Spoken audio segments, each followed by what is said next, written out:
नमस्कार। आप सभी मित्रों को मैं रवि यादव मुंबई से सादर प्रणाम करता हूं, नमस्कार करता हूं। और सफरनामा विद रवि यादव का जो ये खास आयोजन है यादों के झरोखों से, इसमें आपका पूरे मन से पूरे दिल से स्वागत करता हूं। आनंदा पार्टी जी अमेरिका से पहला कमेंट आपका बहुत बहुत स्वागत। और मधु मेहता जी, दो लाइनें कि जीना यहाँ मरना यहाँ, इसके सिवा जाना कहाँ। ये सच बात है कि कुछ लोग, जो ये हमारा शरीर है, इसके मिट जाने के बाद भी कभी भी इस दुनिया से विदा नहीं होते। वो यहीं जीते हैं, यहीं मरते हैं और हमेशा रहते हैं। और ऐसे लोगों की जो कहानियां हैं वो बाद में दोहराई जाती हैं। ऐसे लोगों को बाद में जमाना याद करता है। और ऐसे ही एक महान कलमकार, महान गीतकार और एक उम्दा शख्सियत के मालिक आदरणीय शैलेंद्र जी पर आज का ये खास आयोजन है। ये सौभाग्य है मेरा भी, इस पटल का भी, और इस पटल से जुड़े तमाम जो हमारे मेहमान हैं दर्शक रूप में, उनका भी, कि हम आदरणीय शैलेंद्र जी पर आज उनके अपने परिवारजनों के द्वारा, और जिनका उन पर बहुत शोध है, ऐसे गुणीजनों के द्वारा हम उनको समझने और जानने की कोशिश करेंगे।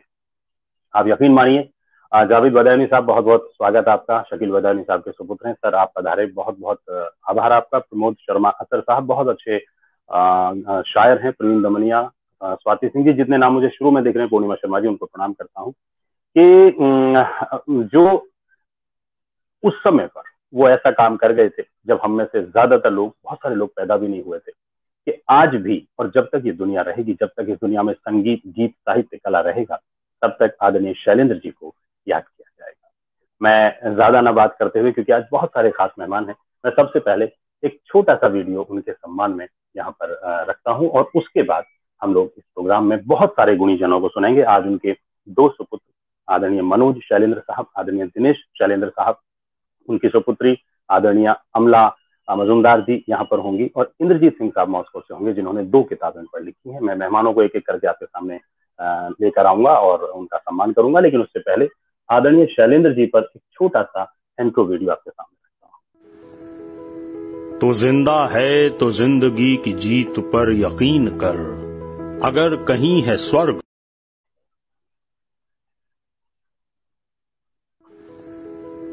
तो जिंदा है तो जिंदगी की जीत पर यकीन कर, अगर कहीं है स्वर्ग तो उतार ला जमीन पर। नमस्कार। सफरनामा विद रवि यादव का आज का ये खास आयोजन समर्पित है जिंदगी की जीत पर भरोसा करने वाले गीतों के राजकुमार आदरणीय शैलेंद्र जी को, जिन्हें सिर्फ एक गीतकार के रूप में परिभाषित करना उचित नहीं होगा। शैलेंद्र जी एक बेहतरीन कवि, कामयाब गीतकार, बुलंद किरदार इंसान, विद्रोही फनकार और सच्चाई व सादगी से भरा दिल थे।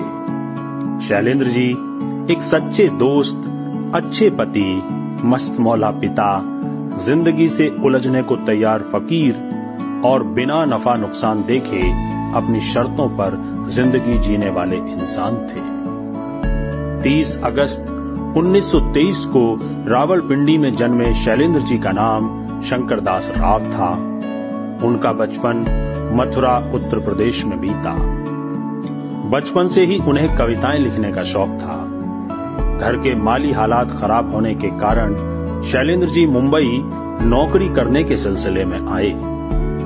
उनके गीत लेखन की शुरुआत 1949 में आई राज कपूर साहब की फिल्म बरसात से हुई, और पहली ही फिल्म से श्री राज कपूर, शंकर जयकिशन साहब, मुकेश जी व हसरत जयपुरी जी के साथ जो सिलसिला बना वो आखिरी वक्त तक रहा।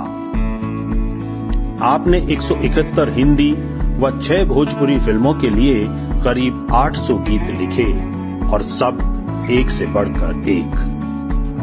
आपकी कुछ प्रमुख फिल्में हैं बरसात, आवारा, 2 बीघा जमीन, श्री 420, संगम, जिस देश में गंगा बहती है, आह, सीमा, जागते रहो, गाइड, काला बाजार, जंगली, बूट पॉलिश, अनाड़ी, दाग, बंदनी, तीसरी कसम आदि।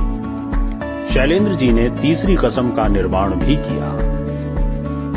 आपको गीत लेखन के लिए 3 बार फिल्म फेयर के अलावा अनेक सम्मानों से सम्मानित किया गया। अपने सबसे करीबी दोस्त राज कपूर जी के जन्मदिन यानी 14 दिसंबर को ही साल 1966 में शैलेंद्र जी बहुत कम उम्र में इस दुनिया से विदा हो गए। छोटे से फिल्मी कैरियर में ही वो गीत लेखन में अपना एक ऐसा मकाम बना गए जिसे शायद ही कभी कोई छू सके। रवि यादव रवि पटल की तरफ से आदरणीय शैलेंद्र जी को शत शत नमन, विनम्र श्रद्धांजलि तथा आज के आयोजन में आमंत्रित अतिथि उनके पुत्र श्री मनोज शैलेंद्र, श्री दिनेश शैलेंद्र, पुत्री श्रीमती अमला शैलेंद्र मजूमदार तथा शैलेंद्र जी पर 2 बहुत खूबसूरत पुस्तकें धरती कहे पुकार के और तू प्यार का सागर है संपादित करने वाले साहित्यकार श्री इंद्रजीत सिंह जी का हार्दिक स्वागत व आभार। दर्शक रूप में जुड़े आप सभी सम्मानित गुणीजनों का पटल की तरफ से हार्दिक अभिनंदन।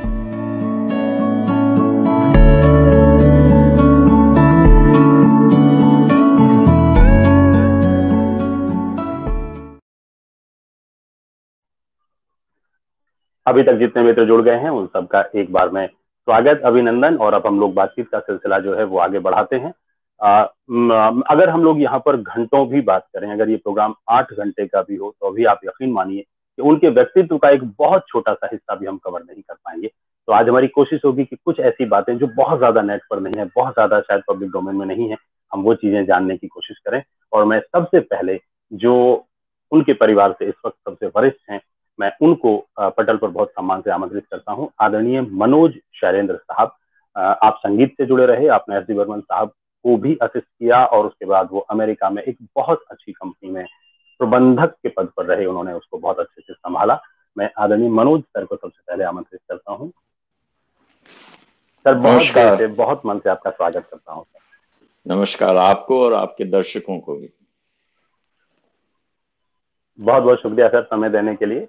और अब हमारे साथ में दूसरे मेहमान के तौर पर, जैसा मैंने कहा, कि आदरणीय अमला शैलेंद्र मजूमदार जी जो दुबई में रहती हैं। और देखिए, एक जो कवि पिता होते हैं उनका पुत्रियों के साथ एक अलग सा लगाव होता है। आज उनसे हम उस बारे में भी बात करेंगे। आप एक एयरलाइंस में बहुत अच्छे पद पर, आप पूरी जिम्मेदारी से उसको संभाल चुकी हैं और अभी वो एक किताब भी बाबूजी पर लिख रही हैं। बाबूजी मैं जिनको कह रहा हूँ वो परिवार उनको बाबा के नाम से हमेशा पुकारता रहा। तो मैं आदरणीय अमला जी को बहुत मन से, बहुत दिल से मैम बहुत बहुत स्वागत आपका, बहुत बहुत आभार। Thank you. और हमें इस महफिल में शामिल करने के लिए हम दिल से शुक्रिया अदा करते हैं आपका। पैनल में सभी प्रेजेंट जो भी सब हैं, सबको हमारा प्यार भरा नमस्कार। बहुत बहुत स्वागत, बहुत बहुत आभार मैम, और आपने समय दिया। मैं बता दूं कि आदरणीय सीमा शैलेंद्र जी, हमारे आदरणीय मनोज भैया जी की जो धर्म पत्नी है वो भी जुड़ी हुई हैं, उनका भी स्वागत करता हूँ। और जितने लोग भी मैं मुझे दिख रहे हैं सब लोग मेरा प्रणाम स्वीकार करें। मैं कोशिश कर रहा हूँ कि दिनेश भैया मुझे दिखते तो हैं, लेकिन मैं देखता हूँ कि अगर वो कनेक्ट हुए हैं तो नमस्कार दिनेश जी, क्या आप तक मेरी आवाज आ रही है? दिनेश जी, क्या आप मुझे सुन पा रहे हैं? मुझे लगता है कि दिनेश भैया के कनेक्शन में थोड़ा सा प्रॉब्लम है। मैं दोबारा उनको कोशिश करूंगा जोड़ने की। हमारे साथ में जैसा मैंने कहा इंद्रजीत सिंह साहब हैं मॉस्को, रूस से। उन्होंने, जैसा मैंने परिचय में बताया, 2 बड़ी खूबसूरत किताबें संपादित की। यकीन मानिए मैंने वो किताबें पढ़ी, मुझे मौका मिला। कितनी जगह वो आपकी आंखें जो है वो आंसू से भर आती हैं और कितनी जगह आपका जो दिल है वो प्राउड से, गर्व से भर जाता है। ऐसे इंद्रजीत जी जिन्होंने वाकई बहुत सराहनीय कार्य किया, मैं उनको स्क्रीन पर लेकर आता हूँ। इंद्रजीत सर, बहुत बहुत स्वागत आपका। आपका रवि जी बहुत बहुत आभार। और आदरणीय मनोज जी, अमला दीदी, बहुत बहुत आप सबको प्रणाम। और सारे दर्शक जो जुड़े हुए हैं उन सबको मेरा अभिनंदन, आभार। आप सबने समय दिया, एक बार फिर से आपका आभार करता हूं। और आज हम ये कोशिश कर रहे हैं कि आदरणीय शैलेंद्र जी को, जो ये हमारी वाली पीढ़ी है या हमसे भी बाद वाली जो पीढ़ी है, जो बच्चे अब 20-21 साल के हो गए हैं, वो जाने कि इस इंडस्ट्री को किसने बनाया, किन लोगों ने बनाया।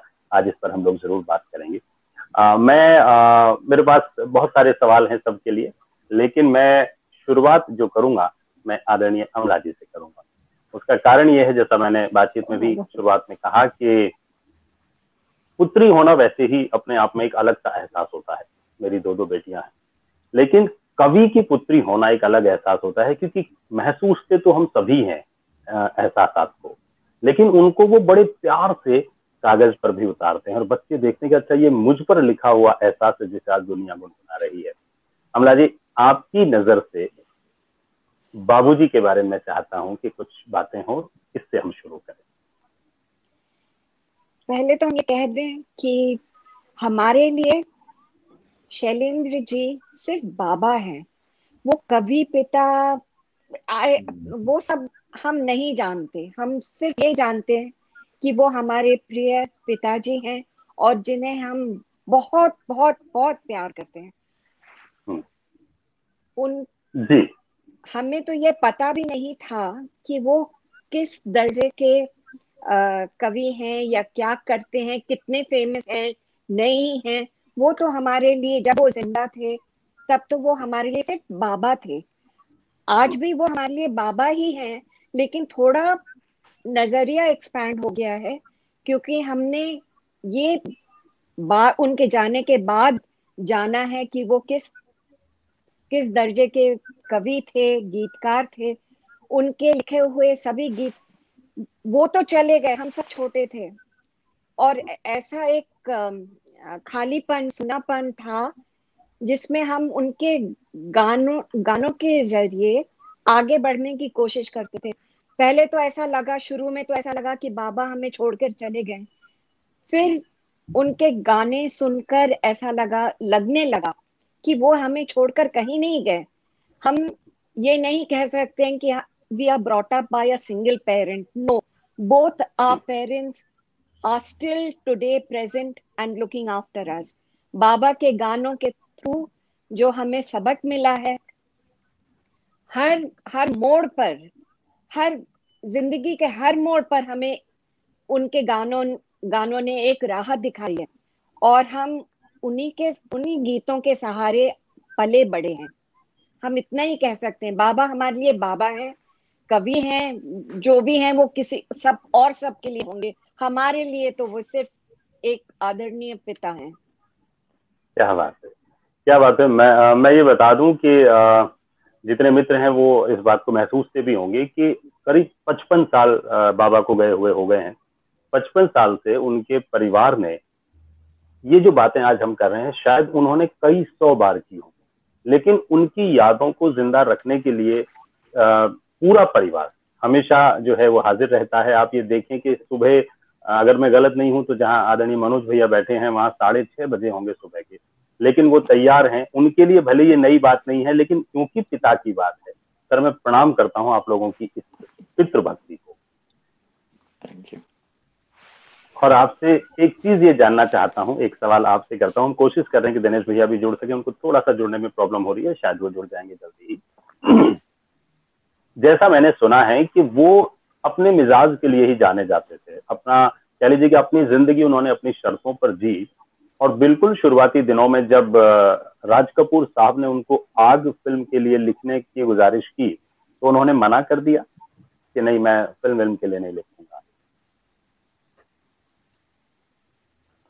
ये अमला से क्वेश्चन है या सबसे? आपसे। अच्छा, बाबा जो थे उनकी बहुत स्ट्रॉन्ग कन्विक्शन और सेल्फ कॉन्फिडेंस उनके बहुत हद से ज्यादा था और उस पे वो कभी कॉम्प्रोमाइज कभी नहीं करने वाले थे, चाहे वो कोई भी हो, राज कपूर हो या कोई और प्रोड्यूसर, डायरेक्टर, एक्टर जो भी है। ही would never compromise on that. अपने प्रिंसिपल्स पे वो हरदम अटल रहते थे और that is one of the factors that differentiate him from many other individuals. But being confident, being self-confident and all that is secondary. Unko, he was also a very emotional and good human being who would respect other human beings. चाहे जैसा भी हो, I mean, उनका success, जो बाबा का success जो है, it is based totally on his talent and on his merit and no और किसी भी मतलब या चापलूसी का हो या कोई भी जैसा कहें, it was never like that। और अपने दम पे वो आगे बढ़े। तो as far as जो काम की बात है उसमें it was totally his talent, his inner conviction that drove him forward, and he was successful in that. But he was not disrespectful at the same time to other human beings. He was very touchy and very, I would say, Sensitive. respectful. जी, ये बात जो आपने कही वो आदरणीय राज कपूर साहब ने भी, अगर मैं गलत नहीं हूँ तो धर्मयुग के एक लेख में कही थी। आदरणीय इंद्रजीत जी की वजह से मैं वहां तक पहुंचा कि वो अपनी चीजों को लेकर जो उनका कन्विक्शन था उसको लेकर तो वो बिल्कुल एकदम थे कि ये है। अगर किसी लाइन पर उन्होंने कहा कि नहीं यही ठीक है तो आप मान लीजिएगा उसको नहीं बदलेंगे वो, लेकिन उन्होंने लिखा कि उसके साथ ही वो बेहद विनम्र थे। और देखिए ये तो सच बात है कि अगर वो विनम्र नहीं होंगे और दूसरों की सोच को जगह नहीं देंगे तो कोई व्यक्ति इतने कम समय में, सर उनका पूरा करियर ही शायद 17 साल के आसपास का है टोटल, और उसमें जो उन्होंने मकाम बनाया वो लोग कई बार 100 साल में नहीं बना पाते। मैंने एक बार ये कहीं पढ़ा कि जो उनका शुरुआती जीवन था, शुरुआती जीवन से मेरा मतलब है कि वो मुंबई आए काम की तलाश में, और उन्होंने रेलवे में नौकरी की, एक तरह से कह लीजिए कि मजदूरी की, उसको उन्होंने अपने अंदर हमेशा जीवित रखा। उन पर कामयाबी का जो भूत था वो कभी सवार नहीं हुआ। तो बतौर पुत्र आपने ये कभी उनमें देखा, कभी वो गुरूर या कभी वो चीज किस तरीके से वो मेंटेन कर पाए उसको? प्राउड तो थे, पर ये नहीं था कि he would be lost in his thing. और जो आपने कहा कि नौकरी के तलाश में आते, he was already in the railways, और he was working as an apprentice in the railways and going through training in various sections of the railway in Bombay. और I remember कि हमारी माता जी ने कई बार कहा था, ये सुनाया था कि काम के वक्त भी बाबा अपना लिखना नहीं छोड़ते थे। तो कई बार उनके जो कलीग्स थे तो वो कहते थे कि क्या कर रहे हो तुम, टाइम बर्बाद कर रहे हो लिखने में, काम पे ध्यान दो। तो but that was not a thing that he would compromise on, और ही कंटिन्यूड टू राइट। और उस वक्त फिल्मों में गाना लिखने के पहले obviously it was all poetry और कविताएं थी उनकी, और and that was one of the reasons how Raj Kapoor discovered him. मैं बहुत माफी के साथ आपको एक सेकंड के लिए रोकना चाहूंगा, क्योंकि दिनेश भैया भी जुड़ गए हैं और उन तक ये बात पहुंचे कि हमने उनको देख लिया है। तो मैं एक बार भैया को स्क्रीन पर बुला लेता हूं। मैं आदरणीय दिनेश जी के बारे में बता दूं कि वो उनके सबसे छोटे पुत्र हैं और उन्होंने बाकायदा वो डायरेक्टर हैं, उन्होंने फिल्में डायरेक्ट की हैं, बहुत अच्छे अच्छे जो डायरेक्टर्स हैं उनको असिस्ट भी किया है, और आने वाले वक्त में वो उन पर एक किताब लिख रहे हैं। बहुत सारी चिट्ठियां उनके पास हैं बाबूजी से संबंधित, बाबा से संबंधित, और जैसा उन्होंने कहा कि वो उन पर फिल्म भी एक बनाना चाहते हैं। मैं बहुत मन से, बहुत दिल से आदरणीय दिनेश शैलेंद्र जी को आमंत्रित करता हूँ। सर बहुत बहुत स्वागत आपका, बहुत बहुत अभिनंदन आपका। दिनेश जी आपको मेरी आवाज आ रही है सर?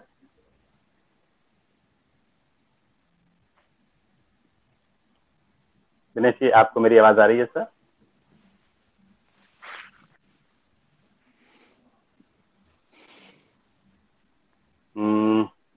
मुझे लगता है कि शायद उन तक हमारी आवाज नहीं जा रही आज, पता नहीं क्यों। ट्रायल में तो हम लोग बहुत अच्छे से सब सेट हो गए थे, लेकिन पता नहीं क्यों। क्या मेरी आवाज सर आप तक आ रही है? मैं एक बार थोड़ी देर में दोबारा कोशिश करता हूँ भैया को जोड़ने की। अमला मैम, एक सवाल आपसे करना चाहता हूं कि अगर इससे भी थोड़ा पुराना जाए, उन्होंने कभी बताया होगा, यकीनन उस समय तो आप में से कोई भी नहीं था, कि जो हम बात कर रहे थे उनके अपने प्राउड की और अपने कॉन्फिडेंस की, अपने स्वाभिमान की, जो मुझे लगता है जितने भी सच्चे कलमकार रहे हैं उनमें रहा है। उनके बगैर वो आगे नहीं बढ़े। जो भी सच्चा कलाकार रहा है, कलमकार नहीं बल्कि जो भी कलाकार रहा है। मैंने सुना है कि उनको हॉकी खेलने का बहुत शौक था। हॉकी ही नहीं, बाबा तो हर स्पोर्ट में आगे थे। और हमारे ताऊजी के, जब ताऊजी रेलवे में नौकरी, जब इन लोग मथुरा आए रावलपिंडी से, और ताऊजी की नौकरी रेलवे में लगी थी, तब बाबा रेलवे क्लब में काफी स्पोर्ट्स में एक्टिव रहते थे। तो एक बार ये स्कूल के उससे वो हॉकी खेल रहे थे और कुछ you know, because he came from a very poor background and very humble background, तो उनका वो प्रेजेंटेशन जो है वो शायद पुराने कपड़ों में खेल रहे होंगे या जूते नहीं होंगे, कुछ ऐसा था। तो जो अमीर लड़के थे उन्होंने कहा कि अब ये लड़के भी ऐसे, मतलब ये ऑर्डिनरी भिखारी लोग जैसे हैं, वो भी आके हॉकी खेलेंगे। तो बाबा ने उस दिन वो हॉकी तोड़ दी और कहा कि हम नहीं खेलेंगे, वो नहीं गए। लेकिन I don't think he was that kind of a proud person or anything like that. If he did that, if he broke the hockey stick and he said he will not play, it was only to have a प्रण जो करा है उस समय, जो प्रण किया होगा कि हम इससे इन लड़कों से आगे बढ़ेंगे, इनको हम सिखाएंगे कि जिंदगी क्या है और लोग क्या हैं. It is not a game of hockey alone that made him. So this is where I think it all leads to that his, again coming back to my elder brother Manoj भैया ने जो कहा, conviction, जो आत्मविश्वास जो था, he had ample. He may have been brought up in poverty, he may have seen hunger, he may have seen dire destitution. I mean that kind of an atmosphere that he must have been brought up, जहां पर खाने को खाना नहीं होता होगा घर में, पहनने को कपड़े नहीं, उस तरह की गरीबी. लेकिन वो आगे बढ़े अपने काबिलियत पे. ही स्टडीड, मथुरा आके स्कूल ज्वाइन किया, स्कूल में स्कॉलरशिप से आगे बढ़े, पढ़े, घर से एक पैसा नहीं लगा उनकी पढ़ाई में, रेलवे में एग्जाम दिया. और उनके एक मित्र हैं विनय जैन करके, जो दिल्ली में अभी भी हैं, रहते हैं, और उन्होंने हमें बताया, उनसे मुलाकात हुई और उन्होंने बताया कि ये रेलवे का एग्जाम देने के लिए जब बाबा जा रहे थे, तब पैसे भरने के, जो फीस भरते हैं, जो एग्जामिनेशन चार्जेस होंगे, उसके लिए पैसे नहीं थे. तो विनय अंकल के पिताजी ने कहा कि हम पैसे भरते हैं. तो बाबा बहुत शर्मिंदा हुए, बोले नहीं लेंगे. लेकिन जोर जबरदस्ती करके Vinay uncle father paid the money and he went. जब वापस आए तो पूछा एग्जाम कैसे गया, तो कहा सब आंसर किया हमने, लेकिन एक सवाल उसका जवाब हमें नहीं आया. मतलब किसी व्यक्ति का नाम बताना था, किसी फेमस आदमी का नाम बताना था. तो कहते वो नाम हमारे ध्यान में नहीं आया, लेकिन हमने उसकी चित्र आंक दी कि I drew his face. He was such a good artist. He drew his face and he maxed the exam and he got the job. So this was his caliber. This was what he was all about. क्या बात है, क्या कमाल की बात आपने बताई. और मैं ये भी बताता चलूं कि जैसा मैम ने कहा, अगर मैं गलत नहीं हूं तो जब वो मथुरा में पढ़ाई कर रहे थे, इंटरमीडिएट में पूरे उत्तर प्रदेश में वो तीसरे स्थान पे आए थे. मतलब वो पढ़ने में इतने तेज थे. अक्सर हम अपने शो में देखते हैं ना कि जो फिल्म से जुड़ने वाले लोग थे, वो कहते हैं मैं पढ़ने बिल्कुल अच्छा नहीं था, मैं तो बचता रहता था किसी तरह. वो तीसरे नंबर पे आए थे. मैं कोशिश कर रहा हूँ कि दिनेश भैया एक बार जुड़ सकें, वो साथ में जुड़े हैं.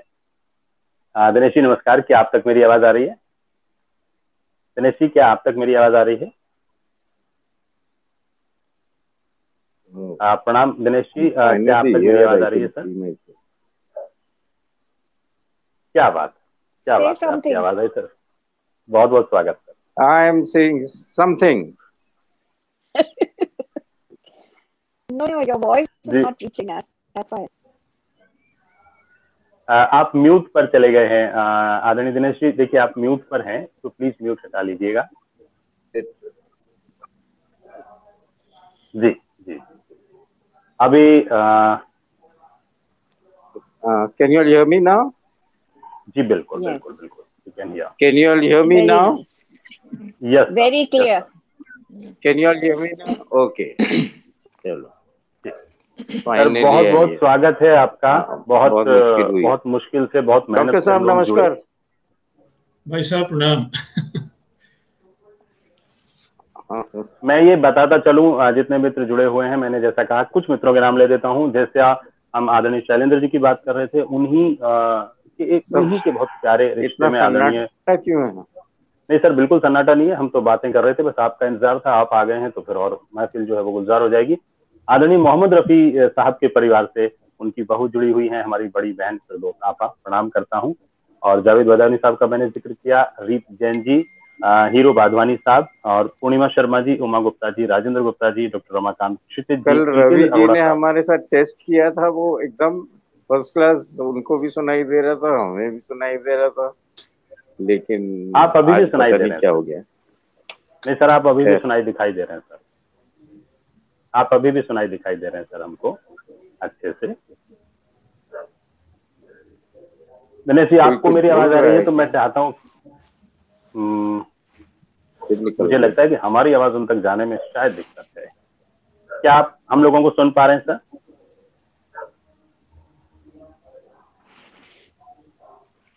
मुझे लगता है उनके यहाँ आई थिंक नेट का इश्यू होगा, ये दिक्कत तभी आती है। ब्रजेश सिन्हा जी, सृजन सुप्ती मिश्रा जी, सैयद नजर इकबाल साहब, प्रमिला शरद व्यास जी, रश्मि कुलश्रेष्ठ जी, गरिमा सक्सेना जी, संजय कुमार सरोटिया जी, जितने मित्र जुड़े हुए हैं सब लोगों को प्रणाम। दिनेश सर, क्या आप तक मेरी आवाज? This is painful now. Okay, हम लोग आपको देख तो पा रहे हैं सर, हमें तो आपकी आवाज भी आ रही है। क्या आप मुझे सुन पा रहे हैं सर?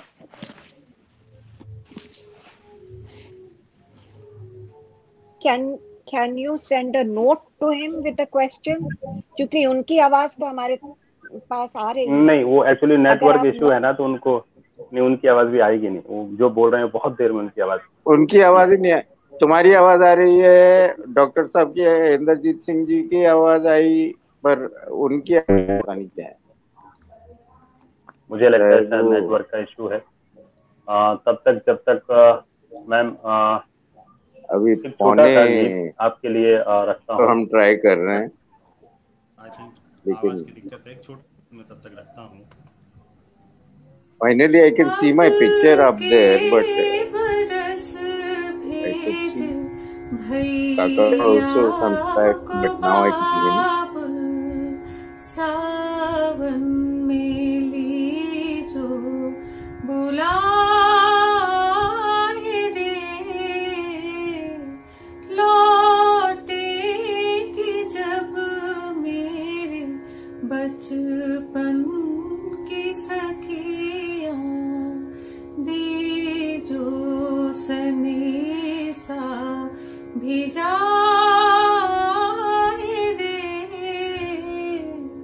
अब के बरस भेज भैया को बाब, अब तले फिर से झूले पड़ेंगे, रिमझिम पड़ेंगे फुहारे, लौटेंगे फिर तेरे आंगन में बाब, सावन की ठंडी बहारें, छल के नयन मोरा कस के रिजियारा, बचपन की जब याद आए रे,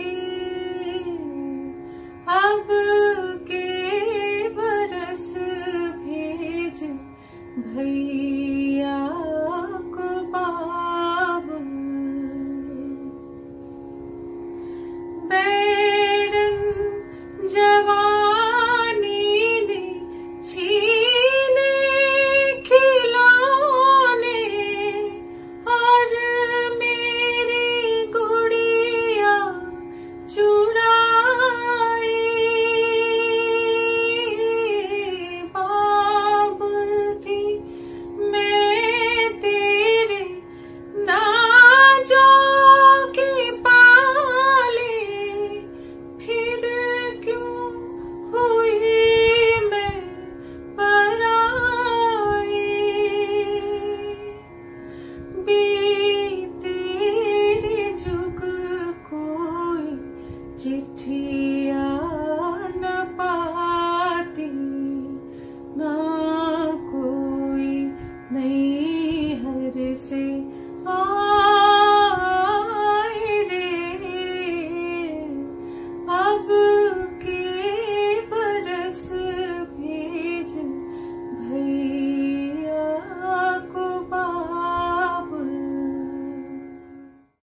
तो ये एक बाबूजी का गीत था। आदरणीय उर्वशी चौधरी जी शास्त्रीय सुगम संगीत में बहुत अच्छा नाम है और पद्म विभूषण आदरणीय गिरिजा देवी जी की शिष्या है। तो उन्होंने एक गीत बाबूजी का भेजा था। और आदरणीय अमला जी, मुझे लगता है कि आदरणीय दिनेश जी शायद अभी हमारी आवाज एक दूसरे को आएगी। आपको मेरी आवाज आ रही है सर?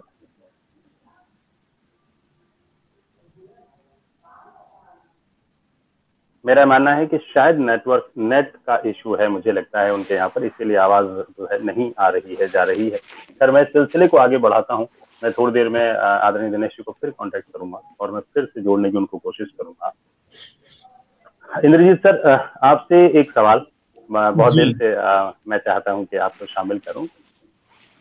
करीब 101 लोगों के जो राय है या उनकी खत या उन्होंने जो आदरणीय बाबा के बारे में लिखा, उसको पूरे देश और दुनिया से इकट्ठा करना, संकलित करना, ये विचार कैसे आया आपके मन में और इसको करना कितना मुश्किल था आपके लिए? जी रवि जी, एक्चुअली 3 किताबें मेरी अब तक आई हैं। पहली किताब 2002 में जन कवि शैलेंद्र के नाम से, अभी जो आपने पहले शुरू में प्रोग्राम देखा उसमें उसका पोस्टर भी था। उसमें 29 लोगों से मैंने लिखवाया था। मुझे बड़ी खुशी हुई। सबसे पहला लेख भीष्म साहनी साहब ने लिखा। भीष्म साहनी साहब संयोग से मैं मॉस्को में हूँ और वो भी यहाँ 6 साल रहे और शैलेंद्र जी के दोस्तों में रहे। और उन्होंने ही बताया, जो पहला जो प्रोग्राम हमारा दूसरा प्रोग्राम हुआ तो उसमें वो आए थे, मुख्य अतिथि वही थे। और उसमें उन्होंने कहा कि ये मेरा सौभाग्य है कि मैंने शैलेंद्र जी के गीत तू जिंदा है तो जिंदगी की जीत पे यकीन कर, अगर कहीं है स्वर्ग तो उतार ला जमीन पर। कह रही ये गीत समूह गान के तौर पर था और हम लोगों ने समूह गान के तौर पर गाया। हमने, शैलेंद्र जी भी होते थे साथ में और पूरे हमारे जितने भी कवि और लेखक बंधु होते थे और जो इप्टा का हमारा दल होता था उसमें हमने ये गीत गाया था।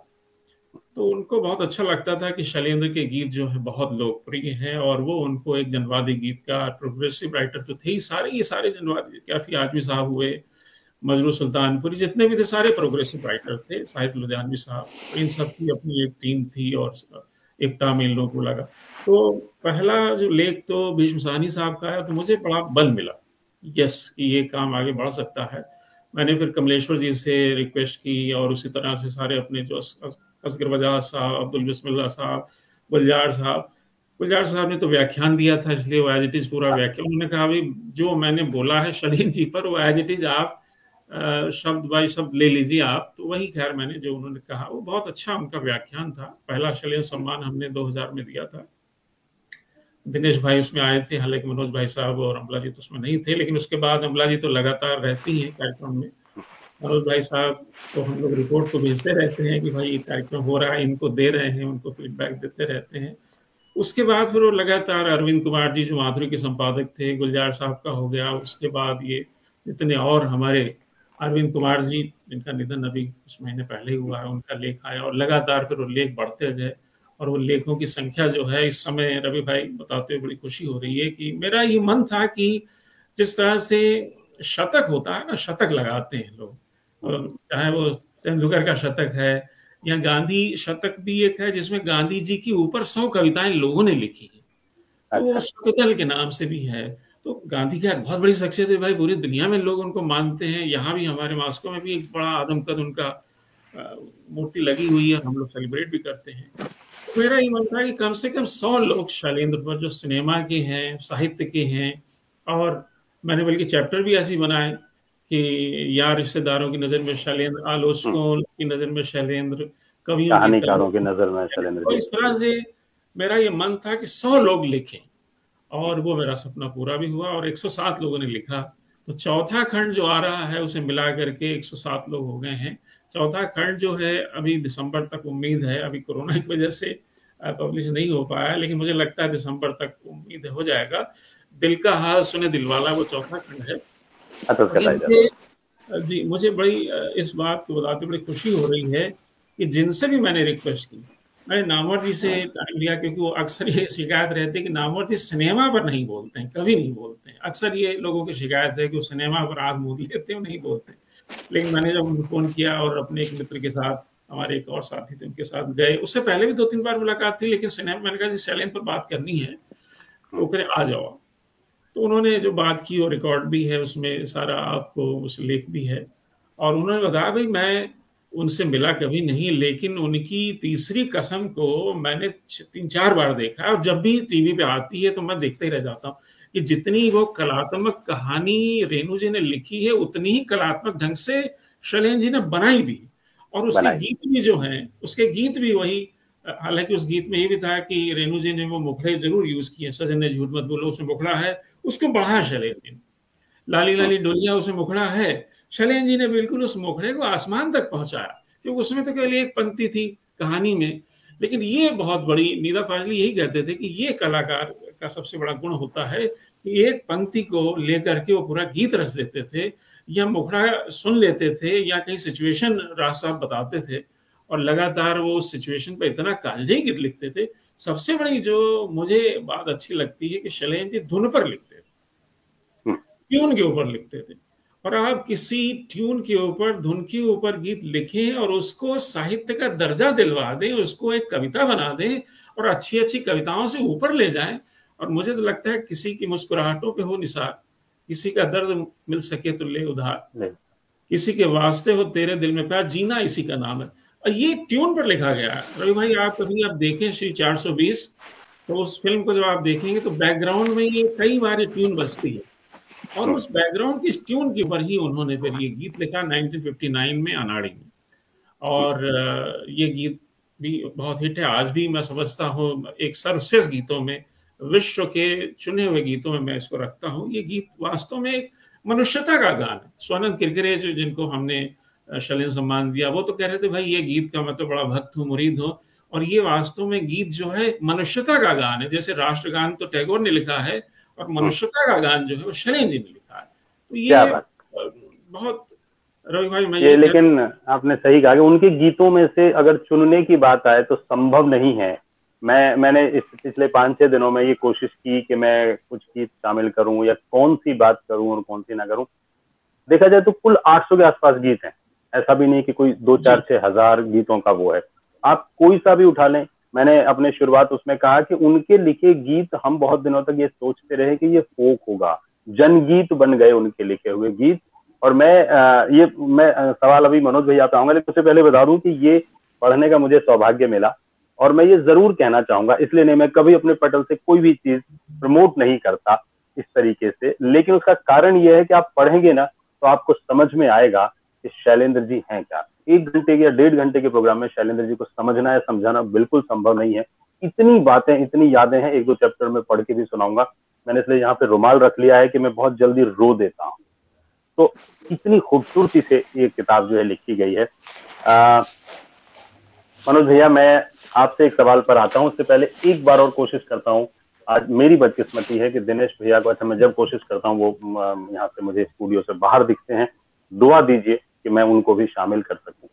एक चीज को लेकर बहुत मतलब ये मैं अपने अल्प ज्ञान से कह रहा हूँ, कई बार ये बात होती है। मनोज जी ये सवाल मेरा आपसे है, गीतकार के तौर पर सबसे ज्यादा वो जाने गए, लेकिन मैं ऐसा मानता हूं कि वो कवि, शायद ये तुलना करना गलत होगा कौन सी चीज ज्यादा बड़े थे, लेकिन कवि के तौर पर वो मुझे और भी बहुत ऊपर दिखते हैं। उनकी कविताएं चाहे वो मजदूरों के लिए हो, जो उनका अपना, जिनको वो अपना मानते रहे, चाहे वो आजादी की बात हो, जिसके कविता लिखने के चक्कर में वो जेल तक चले गए आजादी के वक्त।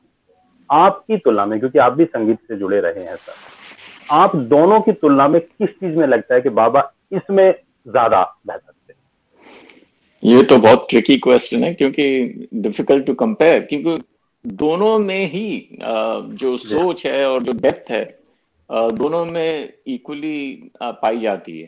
तो कंपेयर करना हमारे लिए तो मुश्किल है, हम इसके ऊपर कोई कमेंट देंगे नहीं, क्योंकि आई पर्सनली फील पोइट्री के पे जो उन्होंने लिखा है, चाहे वो रेवोल्यूशनरी पोएम्स हो और जो गाने हो, मैसेज हर बार दोनों चीज में है, for the common man and for the people, for humanity in general.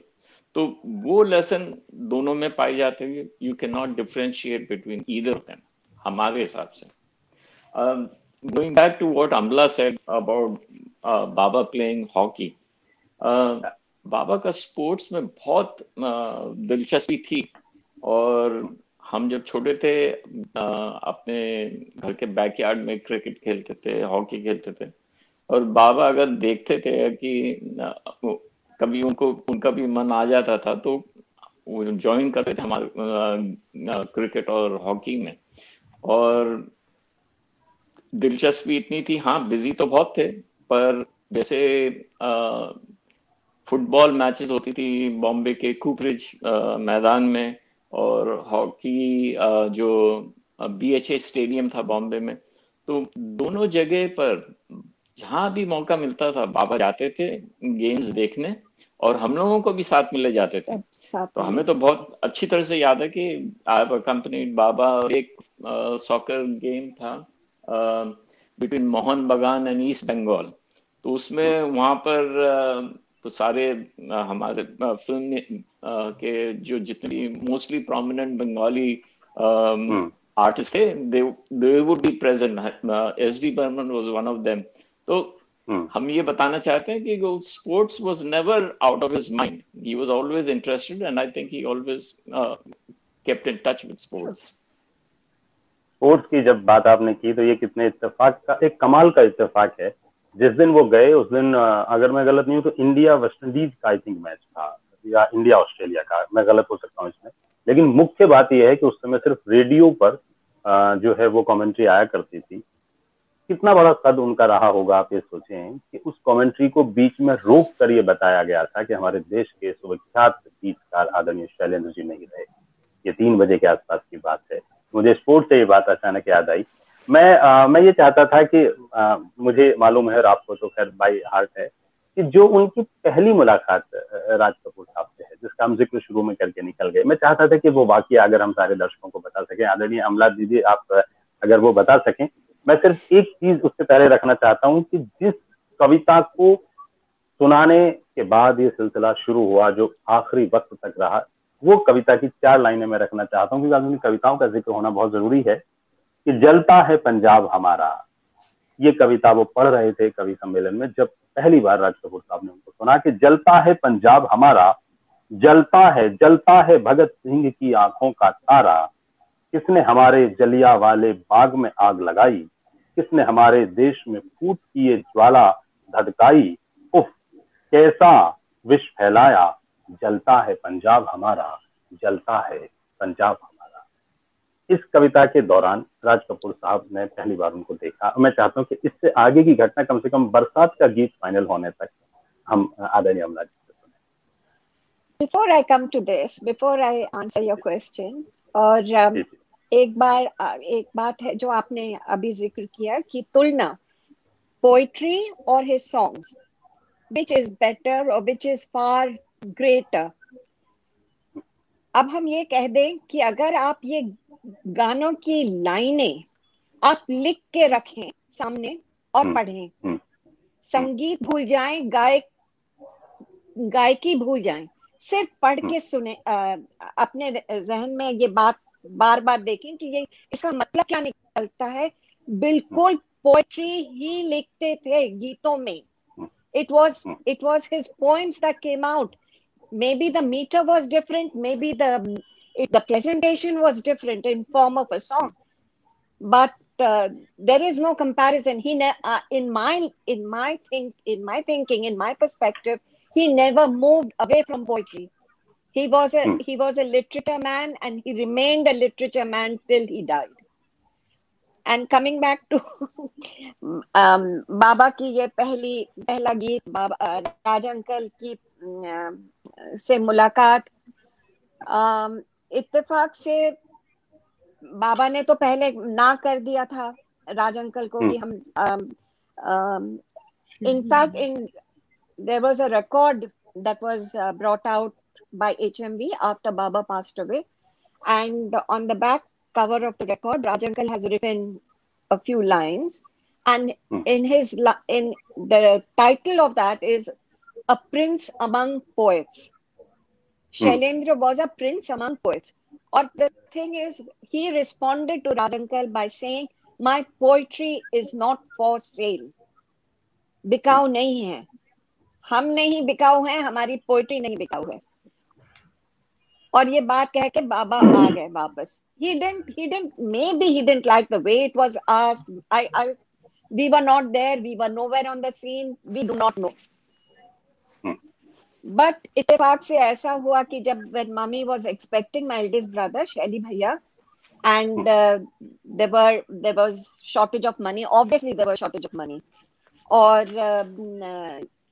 फिर बाबा ने सोचा कि why not go back to Raj Kapoor and ask him if he's still interested, and Baba needed 500 rupees. If he would give him the 500 rupees, he would write a few lines, a song or so, whatever he wanted, he would write for it.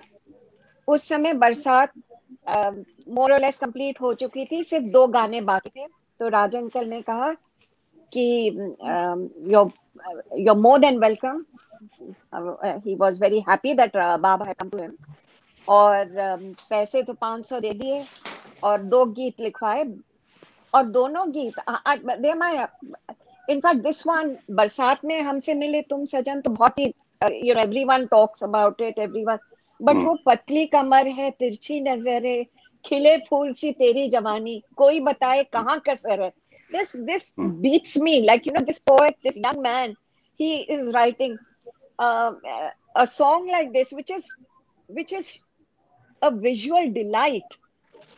मैं चंचल मधुमस्त पवन हूँ, खेल किनारों से बढ़ जाऊं, कोई those kind of visual lines that bring the visuals in front of you.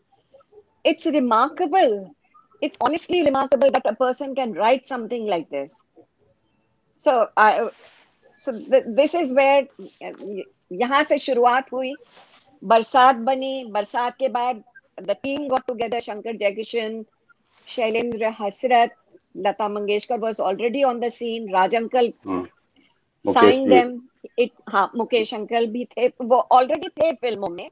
Mukesh uncle and Lata Mangeshkar were already there. Shankar Jaikishan, Shailendra Hasrat were the main team that was formed, and this brought them. In fact जब बाबा ने अपना घर when तरक्की हुई, आगे बढ़ते गए, परेल की एक खोली से निकलकर माहिम से पार्वती सदन, खार से अपना घर बनाया। He bought another house. नाम देने के लिए सोचा कि क्या नाम दें। सबने कहा बरसात, क्योंकि आपकी पहली फिल्म थी, इसका नाम बरसात रखो। बाबा साहब बरसात साउंड्स अ लिटिल हार्श, क्यों ना हम रिमझिम रखें। तो रिमझिम हमारे घर का नाम स्टेमिंग फ्रॉम बरसात। So this is where the journey लेकिन ये कमाल की जर्नी, मतलब ये जो टीम बनी थी, मुझे लगता है कि हिंदुस्तान की फिल्म इंडस्ट्री में ऐसी टीम का दूसरा कोई वो नहीं है। और एक इत्तेफाक में और देख रहा था कि बरसात जो है, यहाँ से ये टीम अप हुए सारे लोग, और जो फिल्म थी मेरा नाम जोकर, मुझे लगता है वहां से राज साहब की टीम के जो हीरे थे वो विदा या जुदा होने शुरू हुए, क्योंकि आदरणीय शैलेंद्र सर की भी वो आखिरी फिल्म की उसका फिर मुखड़ा लिखा था। अगर मैं गलत नहीं हूं तो मुकेश जी ने भी इसी फिल्म के लिए आखिरी गाना गाया था जब वो अमेरिका चले गए थे, कि उन्होंने कहा था कि मैं इसके बाद गाने नहीं गाऊंगा। ये एक इत्तेफाक रहा, ये लोग ऊपर से सारी चीजें लिखा के आए थे। मनोज सर, एक सवाल आपसे। अक्सर संगीतकारों की जोड़ी बनती है, वो कोई नई बात नहीं है। एक जो कॉम्बिनेशन है वो आपसे समझना चाहता हूँ। ऐसा बहुत कम होता है कि गीतकारों की जोड़ी बने, भले वो अलग अलग गीत लिखते हो, लेकिन एक जोड़ी बन गई थी कि साहब राज साहब के यहाँ पर एक फिल्म में 2 गीतकार जरूर होंगे, शैलेंद्र साहब और हसरत साहब। तो इसकी कोई खास वजह थी, या ये दोनों कैसे चल पाए? क्योंकि एक ही प्रोफेशन में रहते हुए बड़े कमाल के दोस्त भी रहे। हसरत जयपुरी साहब ने जो उनके बारे में लिखा है वो पढ़ के आंखें नम हो गई थी कि झूठा निकला, बेकार। उन्होंने लिखा है बाकायदा कि झूठ बोल गया मुझसे, धोखा दे के गया मुझको, उसने कहा था कि जीवन बरसात, मतलब इस तरीके की उन्होंने वो इस्तेमाल किया। तो ये गीतकार जोड़ी कैसे बनी, और कभी झगड़ा नहीं होता था दोनों में? नहीं, कंपटीशन तो होगा जरूर, पर ऐसा कभी सामने कभी नहीं आया कि एक दूसरे को मतलब पहले तो टीम बनी थी 4 जनों की, शंकर जयकिशन, शैलेंद्र हसरत, और ये आरके से की फर्स्ट फिल्म बरसात से एस्टैब्लिश हुई थी। तो इसमें कोई I mean as I said कि जो कन्विक्शन था बाबा का, दिस इज अ टीम, और ये 4 जन हरदम साथ रहेंगे। और आगे चल के एक ओकेजन ऐसा भी आया जब शंकर जयकिशन ने सोचा कि किसी और लिरिसिस्ट से गाना लिखाएं, तो तब बाबा ने एकदम अपने ही स्टाइल में 2 पंक्तियां लिख के उनको ट्रैक पे ले आए वापस कि कमाल की ये नहीं होने देंगे। तो जी, मैं चाहता हूँ बोले वो 2 पंक्तियां बोले जरूर। पर हाँ, पर the team, he did not want to deviate from the team। और हम आपको ये बता दें कि अबाउट उनके गुजरने के 1 महीने के करीब पहले उनके बहुत करीब मित्र थे, और दीनानाथ शास्त्री, जिसे हम बलबीर अंकल कहते थे, तो वो धर्मेंद्र जी के सेक्रेटरी भी थे। तो वो उन्होंने एक फिल्म लॉन्च करी अपनी धरती कहे पुकार के, और उसमें उन्होंने लक्ष्मीकांत प्यारेलाल को साइन किया। और क्योंकि वो बहुत ही अच्छे मित्र थे बाबा के, तो वो चाहते थे बाबा उस फिल्म में गाना लिखें। और हमें याद है बहुत क्लियरली और विविडली कि वो इतनी मिन्नतें कर रहे थे बाबा से, कि हाथ पांव जोड़ रहे थे कि प्लीज लिख, हमारी फिल्म में गाना लिखो। पर बाबा अपने उस पर अटल थे, और वो कभी नहीं चाहते थे कि वो टीम से अलग हो। और उन्होंने अपने उस फिल्म में गाना लिखने से इनकार कर दिया। तो ये जो टीम जो है, उसको जो उनका जो प्रिंसिपल था, तो he wanted to maintain that. I think he always wanted to keep that. और रहा relationship between Harshad Jaipuri and my father, तो कॉर्डियल रिलेशन तो हरदम अच्छी थी। आई मीन और कभी भी ऐसा नहीं हुआ कि उभर के कुछ ऐसे प्रॉब्लम आए, या कि कंपटीशन हो तो उसमें एक दूसरे को नीचा दिखाने, ऐसा कभी नहीं हुआ। एटलीस्ट सामने कभी नहीं आया। और जो उस वक्त की फिल्म इंडस्ट्री थी, उसमें I think there was a respect for talent, this respect for the artist, however it was, music director, singer, जो भी है। और उनकी एक कमरागरी थी between music directors, between writers, between singers, जो which doesn't exist today। और जो उस तरह का जो रिलेशनशिप था, it was all about talent and coming up with creative work। और वो and that was a very good atmosphere, and that is why the film industry, the music in the film industry thrived during that time। This is my humble opinion। बहुत सही बात कही sir आपने। और जो आपने ये कहा कि उस वक्त जो रेस्पेक्ट थी उसके कई उदाहरण आदरणीय शैलेंद्र साहब की जिंदगी से ही मिलते हैं। कि राज कपूर साहब जैसे मेकर, जिनकी ऊंचाई सब जानते हैं, और जिस टीम में 3-4 लोग थे, राज साहब ने खुद, मैंने पढ़ा, उन्होंने लिखा है कि कई बार वो अपनी, जैसे वो फिल्म थी आप लौट चलें, जो जिसमें गाना था आप लौट चलें अपना, जिस देश में जागते रहो, नहीं, जिस देश में गंगा बहती है। हाँ, और उसकी एक लाइन जो थी, वो किसी बात पर, क्योंकि कभी ना यहाँ से जीता है, दिल से जीता है, तो किसी बात पर तो उन्होंने वो लाइन वहां से लिखी, तुम भी हो हम भी हैं, दोनों हैं आमने सामने। और एक मैं पढ़ रहा था कहीं पर कि ये जो गीत था ना, जो इसका था, ये था ना, इनका सबसे बहुत हिट गीत था वो, रातें दसों दिशाओं की कहेंगी अपनी कहानियां, वाला था। ऐसा कहते हैं कि इसको लेकर शंकर जयकिशन साहब, राज साहब, सब इस बात के पक्ष में थे कि चारों दिशाएं रखी जाएं, 10 दिशाएं ना हो। और शैलेंद्र साहब ने कहा, मैंने 10 दिशाएं लिखी हैं क्योंकि 10 दिशाएं होती हैं। और उन्होंने सम्मान के साथ उस बात को रखा, और सब जानते हैं कि वो गाना अपने आप में कितना बड़ा साबित हुआ। माफी चाहता हूँ, 1 मिनट के लिए। मैं यहाँ पर इंद्रजीत सर को और अमला जी को भी शामिल करता हूँ, क्योंकि अब मैं थोड़ा सा घर की तरफ बढ़ने वाला हूँ। मैं माफी चाहता हूँ अपने मित्रों से, मैं आदरणीय दिनेश जी को नहीं शामिल कर पा रहा हूँ, अनुज वर्मा जी, संजय मंडलोई साहब, विकास मिश्रा जी, जितने भी मित्र जुड़े। मैं बीच में देख रहा था संदीप नाथ साहब, बहुत अच्छे गीतकार हैं, आज के समय के बहुत अच्छे गीत उन्होंने फिल्मों में लिखे। शकुंतला सरुप्रिया जी बहुत अच्छी कवियत्री हैं, आदरणीय सीमा शैलेंद्र जी जुड़ी हुई है, नमस्कार करता हूँ। दयाशंकर यादव जी, चंद्रपाल जी, पुष्पराज यादव जी, दिव्या शिखा मिश्रा जी खुद का अपना शो बहुत अच्छा करती हैं, सोनिया अक्स सोनम जी, मलय कुमार जी, असर साहब, मोहम्मद जिलानी साहब, यादव राजनारायण जी, संस्कार साहित्य माला, मीनाक्षी जी विशा जी, रीत जैन जी, सृजन, तृप्ति मिश्रा जी, बाबू अविले जी, जिन लोगों के नाम नहीं ले पा रहा हूँ मुझे क्षमा कीजिएगा इस बात के लिए। मैं आदरणीय अमला जी से एक सवाल पूछूं उससे पहले इंद्रजीत सर एक छोटा सा सवाल आपसे। जी जी, आपने बाबा को क्यों चुना? बाबा को चुनने के पीछे आपका क्या वो था? क्योंकि आपने भी बहुत बड़ा सराहनीय कार्य किया इन किताबों के जरिए, क्यों बाबा को ही चुना आपने? इसके पीछे कई कारण हो सकते हैं। एक वजह तो शायद ये भी थी कि जब बचपन में जहां हम लोग रहते थे तो उस समय तीसरी कसम, क्योंकि मैं शायद क्लास 1 में ही था, तो तीसरी कसम के गाने खूब बजते थे। अच्छा, उससे जो धुने, सारे गाने, चलत मुसाफिर मोहिली और पिंजरे वाली मुनिया हो, या जो उसका विशेष तौर पर बैलगाड़ी में बैठे हुए जो उनका गाना है सजन ने झूठ मत बोलो, सजन ने झूठ मत बोलो, ऐसे गाने सारे ऐसे थे सब जवान पे चढ़ जाते हैं। और आप जानते हैं कि जैसे कुछ कविताएं पहले जमाने में जो कविताएं होती थी बच्चों वाली, उठो लाल अब आंखें खोलो, वो सारी इतने मीटर में होती थी कि तुरंत याद हो जाती थी, और टीचर्स भी कहते थे भाई याद करके आना है। मैं ये मेरा सम्मान मैं कहूँगा, हमारे कुछ प्रोफेसर जो थे बीए में पढ़ाते थे, मैं जब वो कहते थे भाई भाव साम्य की आप कोई उदाहरण दीजिए, तो मैथिली शरण की एक पंक्ति पढ़ाई उन्होंने, और उन्होंने कहा भाई इसका कोई उदाहरण आप दे, तो मैं शैलेंद्र के गीत का दे देता था या किसी साहिर साहब का, तो उससे वो थोड़ा सा बड़ा प्रोत्साहित करते थे, यार अच्छा ठीक है, हाँ लेकिन ये गीत जो है तुम्हारा अच्छा गीत चुना है। अब जैसे यही हम ही है तुम ही है दोनों आमने सामने, ये गीत, इसका एक एक अंतरा आप देखें तो अद्भुत, तो कविता के पीसेस हैं सारे। शैलेंद्र का कोई भी गीत आप उठा लें वो लगभग आपके दिल में उतरा। तू प्यार का सागर है, वो तो प्रार्थना गीत की तरह है, प्रार्थना गीत है वो, ये विद्यालयों में वो बिल्कुल प्रार्थना गीत की तरह गाया जाता है।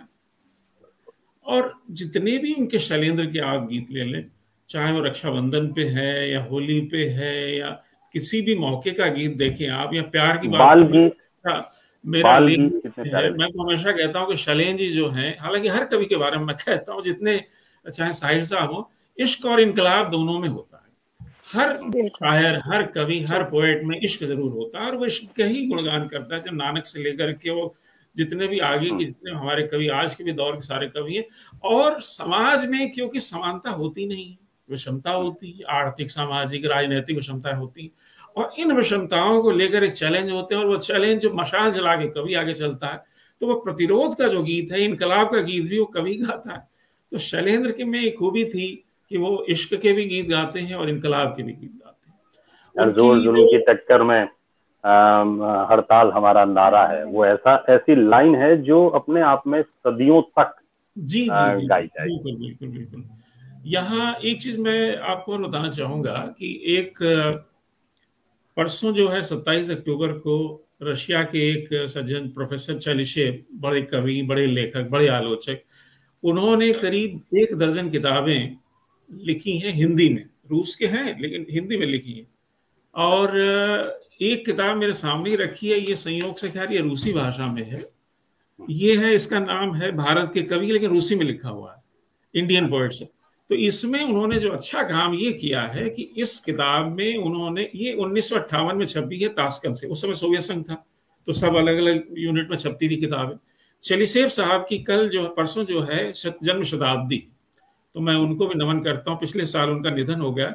तो उन्होंने जो बड़ा काम किया, जो मुझे अच्छा लगता है, और मैं एक काबिल तारीफ कदम है उनका, मैं उसको बड़ा अप्रिशिएट करता हूँ, कि हमारे यहाँ जब हिंदी साहित्य का इतिहास, जब मैं बीए में पढ़ता था तो उसमें शैलेंद्र का जिक्र नहीं करते। हिंदी साहित्य के इतिहास में शैलेंद्र का, जबकि प्रगतिशील कविताओं में सबसे पहले होना चाहिए, लेकिन हमारे आलोचकों ने उनका जिक्र नहीं किया। लेकिन इस व्यक्ति को मैं सराहता हूँ, चलिशेव साहब को, इन्होंने हिंदुस्तान के 50 कवियों की कविताएं चुनी। उसमें जयशंकर प्रसाद हैं, उसमें सुमित्रानंद पंत हैं, उसमें दिनकर हैं, उसमें निराला हैं, महादेवी वर्मा हैं, और उसके साथ साथ शैलेंद्र भी हैं, साहिर भी हैं, प्रेम धवन भी हैं, कैफी आजमी भी हैं। तो इस तरह से उन्होंने भेद नहीं किया कि ये फिल्मी वाले थे इसलिए हम शामिल नहीं करें। उन्होंने हिंदुस्तान के 50 श्रेष्ठ कवियों की कविताएं चुनी, उसको रूसी में अनुवाद किया। तो ये रूसी में, अभी मैं, एक और सज्जन है इन्हीं के अंडर में जिन्होंने पीएचडी किया, उस समय 80 साल के हैं, उनके यहाँ मैं गया तो रूसी में एक, मैंने भी फेसबुक पे लगाया भी, इब्न बतूता जो सर्वेश्वर दयाल सक्सेना की कविता है, उसको उन्होंने रूसी भाषा में सुनाया। फिर मुझे बोले देखो शैलेंद्र का, मैंने उनसे पूछा भाई शैलेंद्र के गीतों में भी कुछ अनुवाद किया आपने? बोले हाँ, मेरा जूता है जापानी, ये गीत एक्चुअली रशिया में बहुत लोकप्रिय, आवारा हूँ और ये दो गीत यहाँ बहुत लोकप्रिय हैं। हालांकि आवारा हूँ थोड़ा सा अब समय इतना पुराना हो गया है, लोग थोड़ी सी नई पीढ़ी उतना नहीं जानती है, लेकिन मेरा जूता है जापानी, ये पतलून इंग्लिस्तानी, सर पे लाल टोपी रूसी। एक्चुअली सर पे लाल टोपी रूसी, उन्होंने इतना सम्मान दिया रूसियों को, फिर भी दिल है हिंदुस्तानी, ये कह करके फिर वो भारतीयता की ओर लौटते हैं, तो ग्लोबलाइजेशन करके फिर वो अपने देश की ओर लौटते। तो ये एक धुन पर लिखा हुआ गीत और इतना एक वैश्विक गीत है। तो मैं ये मानता हूं कि शैलेंद्र की सबसे बड़ी खूबी है कि वो धुनों पर गीत लिखते थे और उन धुनों पर गीत लिखने के बावजूद उसको कविता का दर्जा बना देते, साहित्य का दर्जा बना देते थे।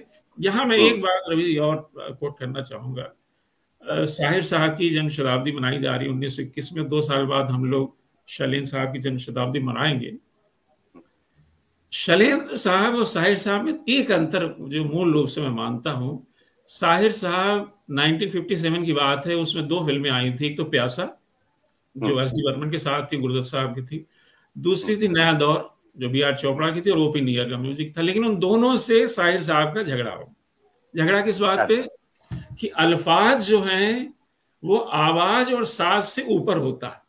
साज यानी संगीत हो गया, आवाज हो गया सुर, तो वो सुर और स्वर के मुकाबले में कहते हैं भाई अल्फाज बेटर होते हैं। इस बात को लेकर के वो उन्होंने कहा भाई मैं अल्फाज को सबसे ऊपर रखता हूँ। उसी चक्कर में एस डी वर्मा से झगड़ा हो गया और आगे से उन्होंने काम नहीं किया।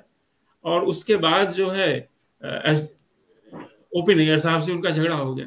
तो उन्होंने, लेकिन हाँ ये जरूर है कि साहिर साहब ने, ये तो जवानी में 37-38 साल की उम्र में ही उन्होंने ये बात कही, लेकिन बाद में जब 1975-76 में कभी कभी आई तो उन्होंने बड़ा विनम्रता वाला गाना लिखा कि मुझसे बेहतर तुमसे, मुझसे बेहतर कहने वाले, तुमसे बेहतर सुनने वाले, ये गीत लिखा उन्होंने। और बाकायदा उस संकलन में भूमिका में पहले पेज पे लिखा कि मेरा ये गीत, ये संकलन इस मेरे गीतों को आवाज देने वाले, संगीत देने वाले और इवन चेहरा देने वालों को समर्पित है। बाद में उन्होंने सुना, लेकिन शैलेंद्र जी ने देखिए क्या खूबी थी, विनम्रता देखी उनकी। उन्होंने एक गीत लिखा और उस गीत में उन्होंने गीतकारों, अपने गीतकारों की तरफ से अभिनेताओं को भी, संगीतकारों को भी, गायकों को भी उन्होंने अपनी विनम्रता अभिव्यक्त की। वो ये था, तुम जो हमारे मीत ना होते, गीत या मेरे गीत ना होते।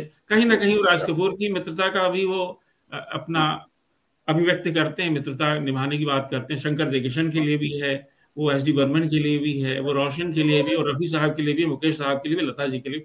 तो एक तीर से कई निशाने चलाते हैं और वो उनकी विनम्रता है। तो मैं समझता हूँ यहाँ साहिर साहब और शैलेंद्र में दो एक अलग। साहिर साहब भी बहुत बड़े कवि और शैलेंद्र जी भी, लेकिन शैलेंद्र जी आगे इसलिए निकल जाते हैं क्योंकि वो धुन में कविता लिख करके, उस मीटर पे कविता लिख करके, वो शैलेंद्र अपने गीत को, उन फिल्मी गीत को भी एक विश्व स्तरीय कविता का स्वरूप दे देते हैं। तो ये मैं मानता हूँ बहुत बड़ी खूबी।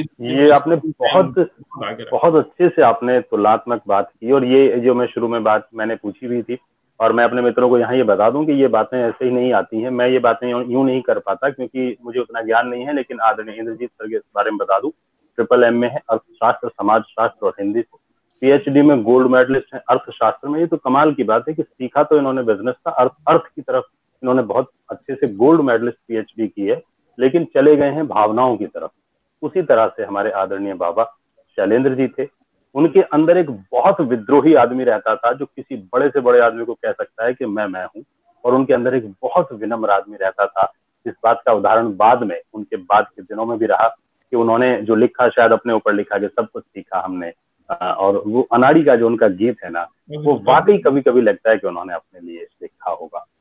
मैं एक बार और कोशिश करता हूँ, मुझे दिनेश भैया दिख रहे हैं, ये मेरी कोशिश है और मुझे समझ नहीं आ रहा कि मैं कैसे जोड़ूं। सर क्या आप तक मेरी आवाज आ रही है सर? दिनेश जी, क्या आप तक मेरी आवाज आ रही है?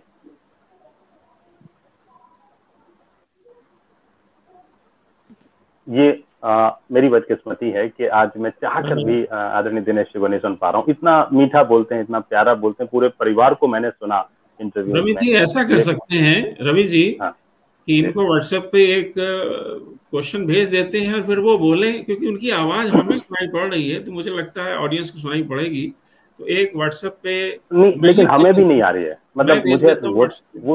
वो तो मैं भिजवा दूंगा, लेकिन मुझे भी उनकी आवाज आ नहीं रही है। मतलब मुझे लगता है टेलीकास्ट में उनकी आवाज नहीं जा रही है। आपको आ रही है दिनेश भैया की आवाज? नहीं अभी तो नहीं आ रही, लेकिन जो पहले बोल रहे अभी तो भी आ नहीं रही है। थी। हाँ, तब आ रही थी। आदरणीय दिनेश जी, क्या आपको मेरी आवाज आ रही है? अगर आ रही तो कुछ भी बोलें सर आप। Bablu, can you hear me? नहीं, हाँ, हम वन वे लोगों की होगा भी नहीं मेरे। जा रही। नहीं हाँ, आज उनको नहीं जा रही है, ये मेरा दुर्भाग्य है। मैं फिर एक बार कोशिश नहीं, करूंगा थोड़ी देर में, जो एक्चुअली। जैसे इंद्रजीत भाई ने कहा है कि वो अगर आप मैसेज भेजें व्हाट्सएप पे और दिनेश जी वो रिकॉर्ड करें, व्हाट्सएप पे ही रिकॉर्ड करें उनका जवाब, और वो आप अगर हमें रिले करें तो हम सब सुन पाएंगे उनकी आवाज और उनका जो जो कहना चाहते हैं। मुझे मतलब इमीडिएट उसको वीडियो या ऑडियो में फॉर्मेट में करना संभव नहीं होगा, मतलब अच्छा, चलते शो में, ओके, क्योंकि वो तभी नो संभव है जो वरीज। पहले से मेरे पास हो। तो ये तभी संभव है कि मैं एक बार, एक्चुअली मेरी बिटिया लगी हुई है, बार बार ये कोशिश कर रही है। मैं एक बार फिर थोड़ी देर में कोशिश करूंगा। और ये तो किसी तरह मेरी कोशिश है कि उनसे बात की। तो मैं थोड़ा सा घर की तरफ, रिमझिम की तरफ आता हूँ मैम, रिमझिम की तरफ आता हूँ। उससे पहले बता दूं कि रीत जैन जी और सुखवीर यादव जी, हमारे आदरणीय मामा जी, आदरणीय दमयंती शर्मा जी बहुत अच्छी साहित्यकार हैं। जितने लोग जुड़े हैं, बहुत सारे नाम बीच में नहीं ले पाए। मधु सोनी जी, देवमणि पांडे साहब को मैंने देखा बीच में, बहुत अच्छा काम गीतकारों पर उनका है, बहुत अच्छा कार्य कर रहे हैं, प्रणाम करता हूँ सर। अजय सिंह जी, आदरणीय सुभाष चंद्र जी बहुत अच्छे व्यंग्यकार हैं। आदरणीय सूरज प्रकाश जी मैंने देखा बीच में जुड़े हुए थे, आज के समय के बहुत अच्छे कहानीकार हैं। जितने भी लोग जुड़े हुए हैं सब लोगों को प्रणाम करता हूँ। अमित गुप्ता जी, भोलानाथ कुशवाहा जी, जयराम जय जी, समरेंद्र कुमार दास साहब, वर्षा राय जी, वीना तंवर जी, प्रमोद कुमार पांडे जी, आप जितने मित्र जुड़े हैं, ये ना समझिएगा मैं अचानक कहाँ से पढ़ने लगता हूँ। मेरी पत्नी बैठी है सामने, वो लिख के दे देती है तो मैं पढ़ पाता हूँ। प्रमोद कुमार पांडे साहब, रीता तिवारी जी, सुरेंद्र नाथ मिश्रा जी, भास्कर खैरनार साहब, किरण यादव जी बहुत अच्छी गजलकारा, बहुत अच्छी शायरा, लक्ष्मी सिरूर साहब, डॉक्टर मधु संध्या जी, डॉक्टर अनूप कुमार गोयल जी, राजेश राज फेमस जी, साधना कट्टू जी, संजय मंगलोई साहब और कमलेश कुमार दीवान साहब, रीत जैन जी, मुजतबा हुसैन साहब जुड़े हुए हैं, अनुज वर्मा, मुजतबा साहब जो है, मुजतबा हुसैन जी ये अंतरराष्ट्रीय बांसुरी वादक है, प्रणाम करता हूँ भैया, आप जुड़े हैं। विकास मिश्रा जी, नवीन भास्कर बहुत अच्छे एक्टर हैं, नवीन बहुत बहुत स्वागत। और आदरणीय वर्षा जी, पंकज कुमार, जितने मित्र जुड़े हैं सब लोगों का धन्यवाद, आभार। मैंने कहा कि रिमझिम की तरफ चलते। अशोक गुप्ता जी कियान फाउंडेशन से जुड़े हैं, बहुत बहुत स्वागत आपका। कवि महेश शाह साहब, 48 में माता जी जिंदगी में आई बाबा के, आदरणीय शकुंतला जी। कभी अम्मा ने कहा, कभी किसी गुस्से में, किसी उसमें, कि मेरे आने के बाद ही जिंदगी में खुशियां आई हैं, क्योंकि 49 में बरसात आई। नहीं, ये सवाल किससे पूछ रहे हैं आप? हम आपसे, उत्तर दें? कभी कभी नहीं कहा, कभी ये बात का जिक्र नहीं हुआ कि किसकी वजह से किसके सितारे इतने बुलंद थे कि बाबा आगे बढ़े। बाबा आगे बढ़े हैं अपने काम से, अपने और ऐसा तो कभी हुआ ही नहीं कि मम्मी ऐसा करी। उल्टा मम्मी डांटती रहती थी, कभी हो, ये हो, वो हो, करते रहते हो, भूलते रहते हो, सब it was a different atmosphere at home. ऐसा कभी ना उन्होंने सोचा ना। और घर में, बिलीव मी, हम जब पैदा हुए, जब हमने अपना होश संभाला है, हमने ये नहीं देखा, हमने गरीबी नहीं देखी, हमने अफ्लुएंस देखी। गाड़ियां थी, घर था, हम उस माहौल में पले बढ़े। लेकिन घर में जो नियम थे, जो the control in the house, हम नौकर चाकर बहुत थे, लेकिन हम बच्चों को इंस्ट्रक्शंस बिल्कुल साफ लिखा, and we can't cross that, कि the servants are not for you. हम ये नहीं कह पाते किसी नौकर को कि हमें एक गिलास पानी दो। हम खुद अपना काम खुद करते थे। और मजा, हंसी मजाक में बाबा ये भी कह देते थे कि नौकर हैं सिर्फ मम्मी को चिल्लाने के लिए, मम्मी डांटेंगे, करेंगे, उनके ऊपर गुस्सा उतारेंगे, हमारे से अलग रहेंगे, हम पे गुस्सा नहीं उतारेंगे। लेकिन we were brought up in a very humble atmosphere. हम ये सोच भी नहीं सकते हैं अभी कि हम अमीर थे, किसी जमाने में हम अमीर थे, ऐसा बिल्कुल नहीं था. We didn't grow up with that. So you can see how strong the thing of giving values to the children, how strong that message was down the line.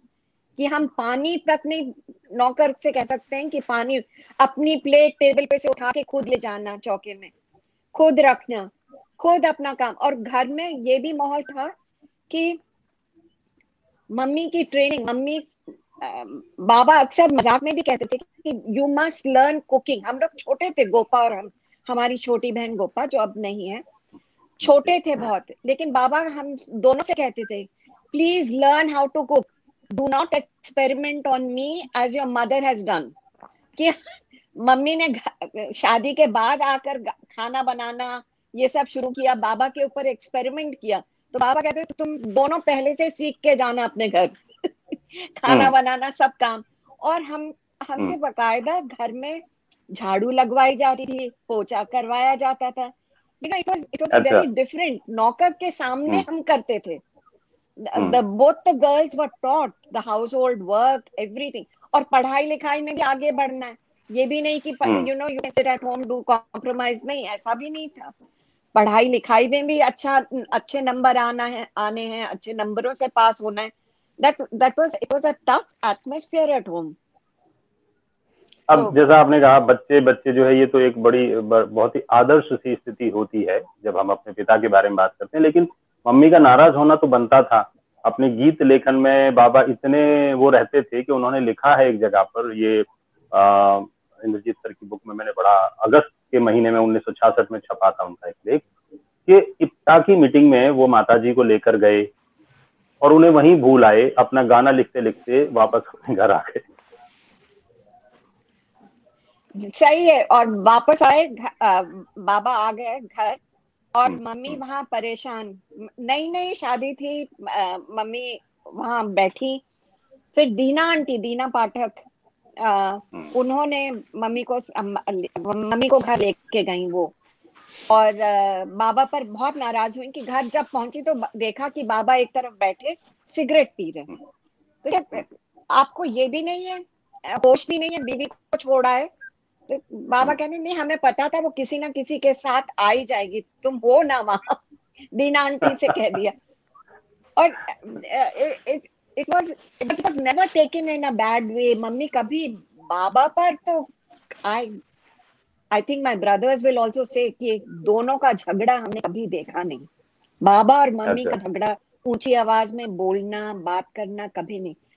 Mummy, बाबा अगर बिजी होते थे अपने कमरे में या कहीं पर बैठे हैं, बिजी हैं, गाने लिख रहे हैं या किसी से बात कर रहे हैं, और मम्मी वहां अंदर आ गई, बाबा का एक्सप्रेशन हमें याद है. that expression would change. It was total admiration for mummy. और उनके लिए उस समय वो काम छोड़कर सिर्फ मम्मी को देखते थे, और मम्मी से मतलब whatever mummy was to say, that was the most important thing in his life. That was the kind of relationship they had. And उसी फाउंडेशन पे हम सब कोशिश करते हैं कि हमारे घर में भी जोर से बोले ना, आपस में झगड़ा ना हो, हस्बैंड वाइफ में. We try.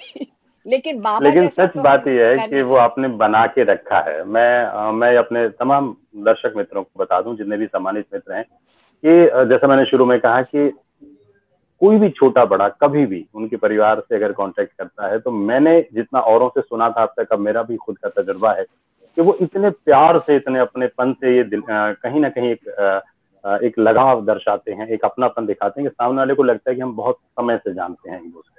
ये आपके परिवार के संस्कार हैं और वाकई ये बहुत बड़ी बात है.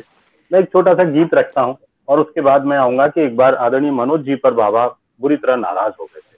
अब पता नहीं मनोज जी ये बात पहले बताना चाहेंगे या नहीं, लेकिन मैंने वो सर्च कर लिया है और मैं उनसे ये जो है उनके थोड़ी देर में अपने मित्रों के सामने उन्हीं से पूछूंगा. लेकिन एक छोटा सा गीत उनके लिए मैं रखता हूँ कि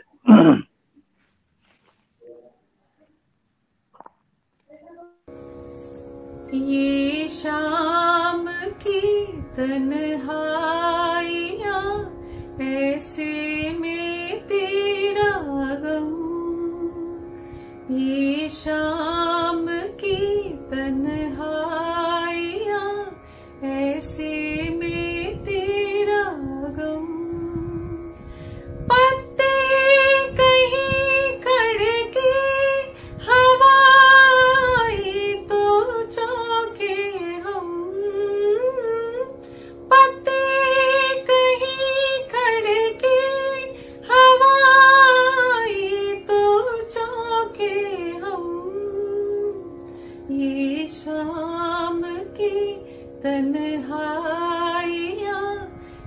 ऐसे में तेरा गम। जिस राह से तुम आने को थे, जिस राह से तुम आने को थे, उसके निशान भी मिटने लगे, उसके निशान भी मिटने लगे। आए न तुम 100 दफा गए मौसम, आए न तुम 100 दफा गए मौसम। ये शाम की तन्हाइयाँ ऐसे में तेरा गम। सीने से लगा तेरी याद को, सीने से लगा तेरी याद को, रोती रही मैं रात को, रोती रही मैं रात को। हालत पे मेरी चांद तारे रो गए शबनम, हालत पे मेरी चांद तारे रो गए शबनम। ये शाम की तन्हाइयाँ ऐसे में तेरा गम।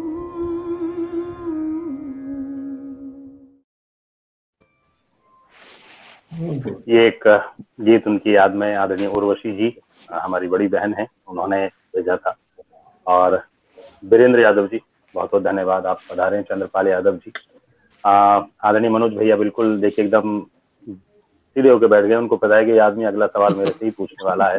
वो भी जब बाबूजी नाराज हुए थे, जैसा मैंने शुरू में कहा कि वो यूपी में तीसरे नंबर पर आए थे, पढ़ने में इतने होशियार थे बाबा।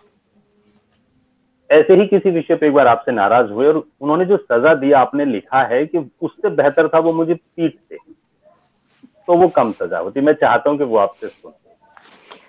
हाँ, कुछ ऐसा हुआ कि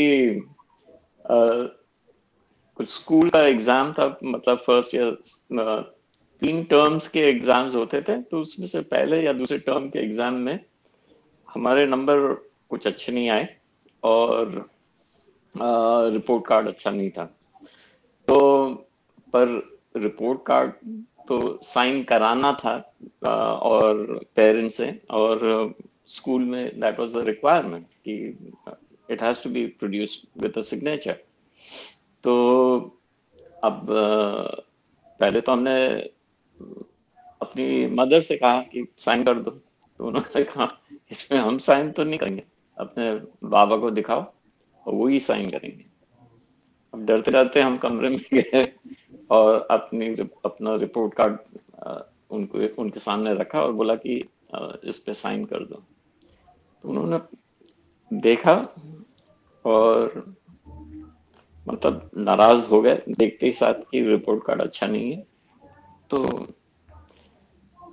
उन्होंने साइन तो कर दिया और कहा कि तुम्हारा रिपोर्ट कार्ड इतना खराब है तो अब तुम हमारे कमरे में आना मत और हमसे बात बिल्कुल नहीं करना। तो अब हमारे को कभी between the parents, mother and father, mother was very strict और वो पिटाई करती थी हम लोगों की अच्छी तरह से अगर हम लोग we deviated from the rule. But बाबा का just opposite, he would never touch us and but he had his way of teaching us a lesson. So this was one of them. And the thing was, it was so, it had such a deep impact on me that I was feeling so bad coming out of that room. I was crying. I locked myself in the bathroom and I cried. I said, kya? I mean, I wish Baba had given me a few slaps. और पिटाई कर देते तो हम थोड़ी देर रोते और it would be over. but it was not like this. और वो जो the fact that I'm relating it to you today means how deep impact it had on me at that time. और रोते हुए फिर बाद में मतलब थोड़ी देर बाद हम गए बाबा के पास, हमने बोला माफी मांगी और कहा कि इसके बाद ऐसी रिपोर्ट नहीं आएगी और आई प्रॉमिस यू दैट. तो बाबा ने गले लगा लू. I mean, but that was the impact, I mean, of his way of dealing with us. He was in an emotional way. He would he was very kind और प्यार से ही सबक सिखा देते थे. अच्छा, गोइंग बैक, अभी ये 1.5 घंटे का प्रोग्राम है और बात से बात निकल रही है और I can not afford to, I don't want to miss something that was mentioned. Like my sister Amala ने मेंशन किया था कि how our relationship was with the domestic helpers and so on घर पे growing up. But humility was imbibed in us. It was ingrained. It was taught to us in every step that we did. We looked at our father. He was a example of humility, or he expected us to practice the same. जैसे कि when we used to on summer vacations, we would go and visit my grandparents और उनके घर पे, and they obviously were not as well to do as we were in the family. However, हम लोगों को we were taught to adjust with whatever the condition is. जो भी खाना मिल रहा है, you cannot fuss about it. जैसा भी है, you adjust and you live just like that. और we were forced to practice that. Coming back to my mother, as I mentioned, कि she was बहुत ही she was a very strict lady and she believed in disciplining us. And I think अगर if I am disciplined today, it is totally due to her. और the thing is, she was a very strong person, complimented Baba. Baba was very kind, humble, and would not lose his temper. But mother was just the opposite. It worked well because that combination really worked well. Kyunki later on in life, when Baba passed away, it is my mother who carried us, kept us together and protected us. The first 2 years after Baba passed away were really, really tough. And I don't know how, when I look back and I think about it, I think how Mummy must have done this. I mean, how did she take care of us? We were all below, we are underage, we are not adults basically. Or usme to keep us in school, to be, because we went through a very huge change, overnight change. We were thrust from childhood to adulthood overnight. But it was my mother, her conviction, her strength that carried us forward. And I think that was a very, her quality. She complimented my father very much in the sense that in their lives also, there was never fighting or bickering or anything like that, but the complimenting of each other. I mean, she supported my father in every way. Father was busy, Baba was busy in his work, but mother was paying attention to us, our school, our studies. She would, and wherever Baba could, he would help her out too.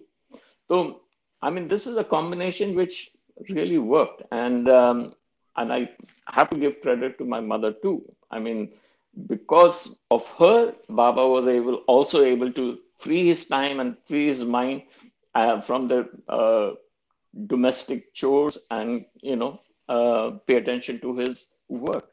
So I think she needs to get some credit too for whatever happened. बहुत अच्छी और बड़ी बात आपने कही, और मैं सच में आज के आयोजन में ये मैं चाहता था ऐसा हो. कारण यह है कि अक्सर जिन्होंने भी बहुत कामयाबियां हासिल की, उनके पीछे कम से कम इमीडिएट परिवार और जीवन साथी का बहुत बड़ा सहयोग होता है. अक्सर ये होता है कि वो थोड़ा सा पीछे छूट जाते हैं. मुझे लगता है कि अपने प्रोग्राम के आखिरी दौर में है, 10 से 15 मिनट में यदि आपको कहीं व्यस्त नहीं होंगे तो मैं सिर्फ एक मुद्दा मेरा बचता है, और जिस पर कोई भी मुझे लगता है कि हिंदुस्तान का फिल्म से जुड़ा आदमी, गीत संगीत से जुड़ा आदमी, वो एक ऐसा मुद्दा है जो अपने जीवन में वो हमेशा सोचता है कि काश वो दौर आदरणीय बाबा के जीवन में ना आया होता.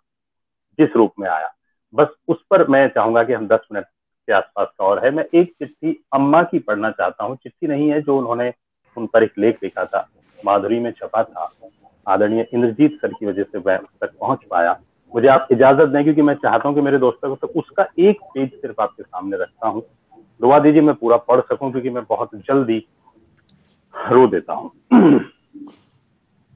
उन्होंने लिखा है, आदरणीय शकुंतला शैलेंद्र जी, यानी कि शैलेंद्र साहब की पत्नी, उन्होंने लिखा है कि मन की अंधियारी सतहों पर एकाएक यादों के 100 मोती झिलमिलाने लगते हैं। विछोह पर बना कुहासा धीमे धीमे छटने लगता है, और हंसता मुस्कुराता अतीत मुझे अपने आप में समेट लेता है। ये बाबा के जाने के बाद उन्होंने लिखा था। स्वर्गीय पति की यादों के मेले जैसे इर्द गिर्द जुड़ने लगते हैं, और अगणित फूलों की महक मेरे सांसों में समा होती है। फिर मादक रस में डूबी हुई उनकी गुनगुनाहट पल प्रतिपल मन प्राणों को दुलारने लगती है। मैं तो तुम्हारे पास हूँ शकुन, भले ही दुनिया के लिए मर गया हूँ, पर तुम्हारे लिए तो हमेशा जीवित रहूंगा। और मौत से पहले के 2 दिन बाहर टैक्सी खड़ी थी, वो नीचे उतरने को तैयार न थे। न जाने क्यों घूम घूम कर हर कमरे का मुआयना कर रहे थे, हर चीज को थपथपा रहे थे, बच्चों को बड़े प्यार से दुलार रहे थे। उनकी आंखों में ऐसा भाव था जैसे हर चीज से विदा मांग रहे हो। मुझसे कहते थे, शकुन तुम बड़ी लापरवाह हो, यहाँ ताला लगाओ, इन कागजों को ठीक से संभालो, और हाँ देखो, हर किसी पर विश्वास करने की आदत छोड़ दो। मैंने ऐसा ही किया था, उसका दुष्परिणाम तुम्हारे सामने है। इसमें दर्द दिखता है एक बड़े शायर का, बड़े कवि का, मगर जो गलती मैंने की उसे तुम कभी न दोहराना। ये तुम्हें आज क्या हो गया है? मैं झुंझला उठी। अब बंद भी करो लेक्चर, टैक्सी कब से नीचे खड़ी है, अस्पताल भी काफी दूर है, भगवान ने चाहा तो 2 ही दिन में भले चंगे होकर लौट आओगे, चलो। मुस्कुराते हुए उन्होंने सिगरेट जला ली। आगे बढ़ते बढ़ते अचानक छिटके, पलटकर उन्होंने लालसा भरी निगाहों से मकान की तरफ देखा, फिर जैसे मौन स्वर में कहा अलविदा, और टैक्सी में बैठ गए। मुझे नहीं मालूम था अब ये दोबारा कभी वापस नहीं लौटेंगे, मगर उनको जैसे पहले ही सब कुछ मालूम हो चुका था। टैक्सी तेजी से भागी जा रही थी। अचानक उन्होंने मेरे कंधे पर हाथ रखते हुए कहा, बड़ी अजीब सी बात है शकुन, बड़ी अजीब सी बात है शकुन। दिन रात तुम चीखा करती थी कि तुम्हें इतना काम है कि तुम्हें कभी फुर्सत ही नहीं मिलती, मगर मजे की बात देखो, मैंने फुर्सत का रोना कभी नहीं रोया, फिर भी मुझे मिल गई। वो हंस रहे थे। मैं खींच भरे स्वर में कह रही थी, ये खामोखा की बातें कहाँ से आ जाती हैं तुम्हारे दिमाग में, भगवान के लिए चुप रहो। मुझे नहीं मालूम था अब वो हमेशा के लिए चुप हो जाएंगे। ये एक बड़ा सा लेख है, बड़ी सी चिट्ठी जो उन्होंने लिखी थी। इसका इतना हिस्सा मैंने यहाँ रखा। तीसरी कसम, आप खुद भी जुड़े रहे सर, संगीत से जुड़े रहे, और अच्छा खासा ज्ञान आपको फिल्म का है। उसको समझ नहीं पाते हैं लोग कि इतनी बेहतरीन फिल्म, बेहतरीन स्टार अपने समय के, सुपर हिट गाने, हर चीज कमाल है, क्लासिक फिल्मों में आज भी गिनी जाती है। लेकिन वही फिल्म, अगर मैं गलत नहीं हूं तो कहीं ना कहीं जिम्मेदार बनी बाबा को। इतना कष्ट शायद उसकी वजह से हुआ, और जाने का एक बहाना हर चीज बनती है, वो बहाना शायद तीसरी कसम मानी जाती है। आपकी नजर में मनोज सर, आपसे पूछ रहा हूं मैं, क्या उस फिल्म में क्या ऐसी गड़बड़ थी कि वो जिसको हम कामयाब कहते हैं उस समय पर साबित नहीं हुई? बाबा ने जब ये फनेश्वर नाथ जी की स्टोरी पढ़ी थी, शायद टाइटल मालूम नहीं, शायद मारे गए गुलफाम, तो उन्होंने तय कर लिया था कि वो इस पर फिल्म बनाएंगे। अब उनकी जो सोच थी कि एक अच्छी क्वालिटी फिल्म बनाकर दर्शकों को सामने पेश करें, उस पे जैसा उनका प्रिंसिपल था, कभी कॉम्प्रोमाइज करना नहीं था, तो उन्होंने फिल्म तो शुरू कर दी। पर ये मिसकंसेप्शन है कि तीसरी कसम was the cause of his passing away. That is a myth that has been created by journalists, writers, whoever wants to talk. Yes, the truth is he was disappointed or let down by his own the so-called friends, जो बहुत ही close थे, किसी न किसी वजह से he was hurt by them. Before I forget, तीसरी कसम, there are two things that I would like to mention. The misconception is that because of financial loss, तीसरी कसम was not a box office hit, so he lost money and this and that. Yes, that he was aware of. A month or so before he passed away, I entered his room in the evening. He was alone और कुछ लिख रहे थे किताब में. तो अचानक से हमारे को बोलने लगे कि देखो हमारे पर इतना कर्ज है, this is the amount that I owe people. और इस वक्त he says शंकर जयकिशन के पास signed, they have at least 50 films signed right now. और हर एक फिल्म में हम सिर्फ एक गाना लिखें, I will easily wipe out all this debt. तो ये जो कॉन्सेप्ट मिसकंसेप्शन है कि financial loss, I think that is not true. This proves that that was not the cause. दूसरी बात, he had already decided on a second film that he was going to make, irrespective of the box office hit or no hit. तीसरी कसम was, whether it was successful or not, was not the financially successful or not, that didn't bother him. He had decided to launch a second film based on Fanishwarji's another novel, and I don't know the title of the film, but he had decided to have this film will have Dharmendra as the hero. I think Mela Aanchal. Mela Aanchal, you're right. So yes, that's correct. So this proves that that this concept about Teesri Kasam is all mythical nonsense, and it is a hype created by various people in the media, friends, whoever else. People today also people talk, अलग-अलग तरह की बातें करते हैं, कभी suicide कर दिया, कभी ये कर दिया. I mean, I cannot go, or we siblings cannot go and tell each and every individual in this world that this is all nonsense. But having occasions like this to talk to you, and through you, I can at least tell it to certain number of people कि हाँ, this is all rubbish, or this is not true. Second thing, तीसरी कसम was the tagline for the film was love lyric on celluloid. मतलब this was also a lyrical process for my father. तो तीसरी कसम was, हमें याद है कि just before the release of तीसरी कसम there was a trial show of तीसरी कसम at Arcade Studio, and among the people present there was even Roshan ji, music director, his family, Rakesh Roshan and everyone else, they were also present. I remember that very clearly. तो उस screening के बाद Raj Kapoor uncle had come and told Baba that you should change the ending of this film, Teesri Kasam, because it's a tragedy and people will not accept it. And which was rightly so. At that time, the audiences in India were not accepting tragedies as, I mean, it would not make a success of a film, basically. So, and then he said, and why don't you release it under RK banner?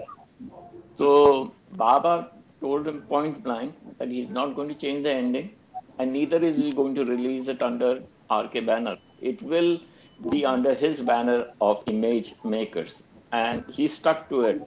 So he was strong. He did not want to deviate from the concept that he had in his mind. और I think among the awards वगैरह तो मिले तीसरी कसम को काफी कुछ, but national award मिला उसको, उनका शायद कनेक्शन उनका कटा है, उनको नेशनल अवार्ड मिला उस फिल्म को, ये सच बात है। और ये आज बहुत अच्छी एक बात हुई कि आदरणीय मनोज जी से हम लोगों ने ये जाना, क्योंकि जो उन्होंने एंड बदलने की बात भी कही है ना, ये सच बात है कि जो भी इस इंडस्ट्री को समझता है वो ये मानता है कि उसका एंड नहीं बदला जाना चाहिए था, जो फिल्म में है ट्रेजिक ही होना। जी मैम, आप कुछ कहना। The thing is, Raj uncle wanted, he told Baba that I have burnt my fingers with I've had to refilm the end, change the end, because in the original end was Raj uncle dies, and and the film flopped or was going to flop. So he changed the end and got them, like, sort of got Nargis and Raj Kapoor came back together.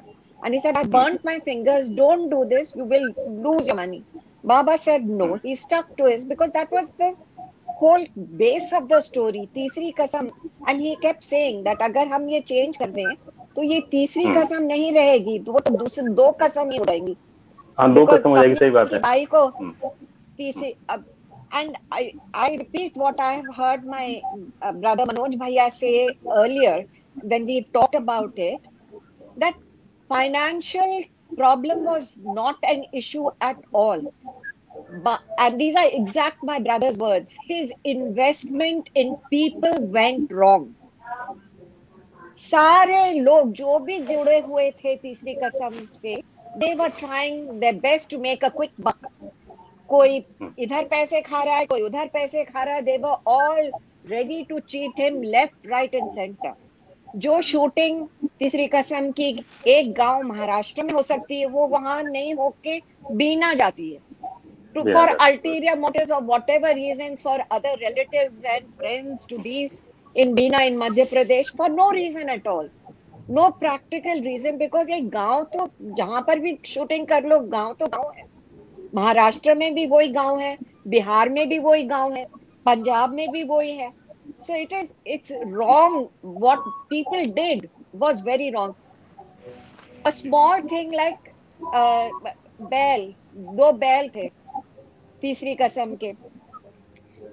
हर बार जब वो shooting पे लाने का time आता था तो assistant director जो भी है आके बस कहता, भाई साहब बैल मर गए, तो we had to buy new बैल. So for every little thing it was, भाई साहब ये कैमरा चोरी हो गया, भाई साहब ये कपड़े चोरी हो गए.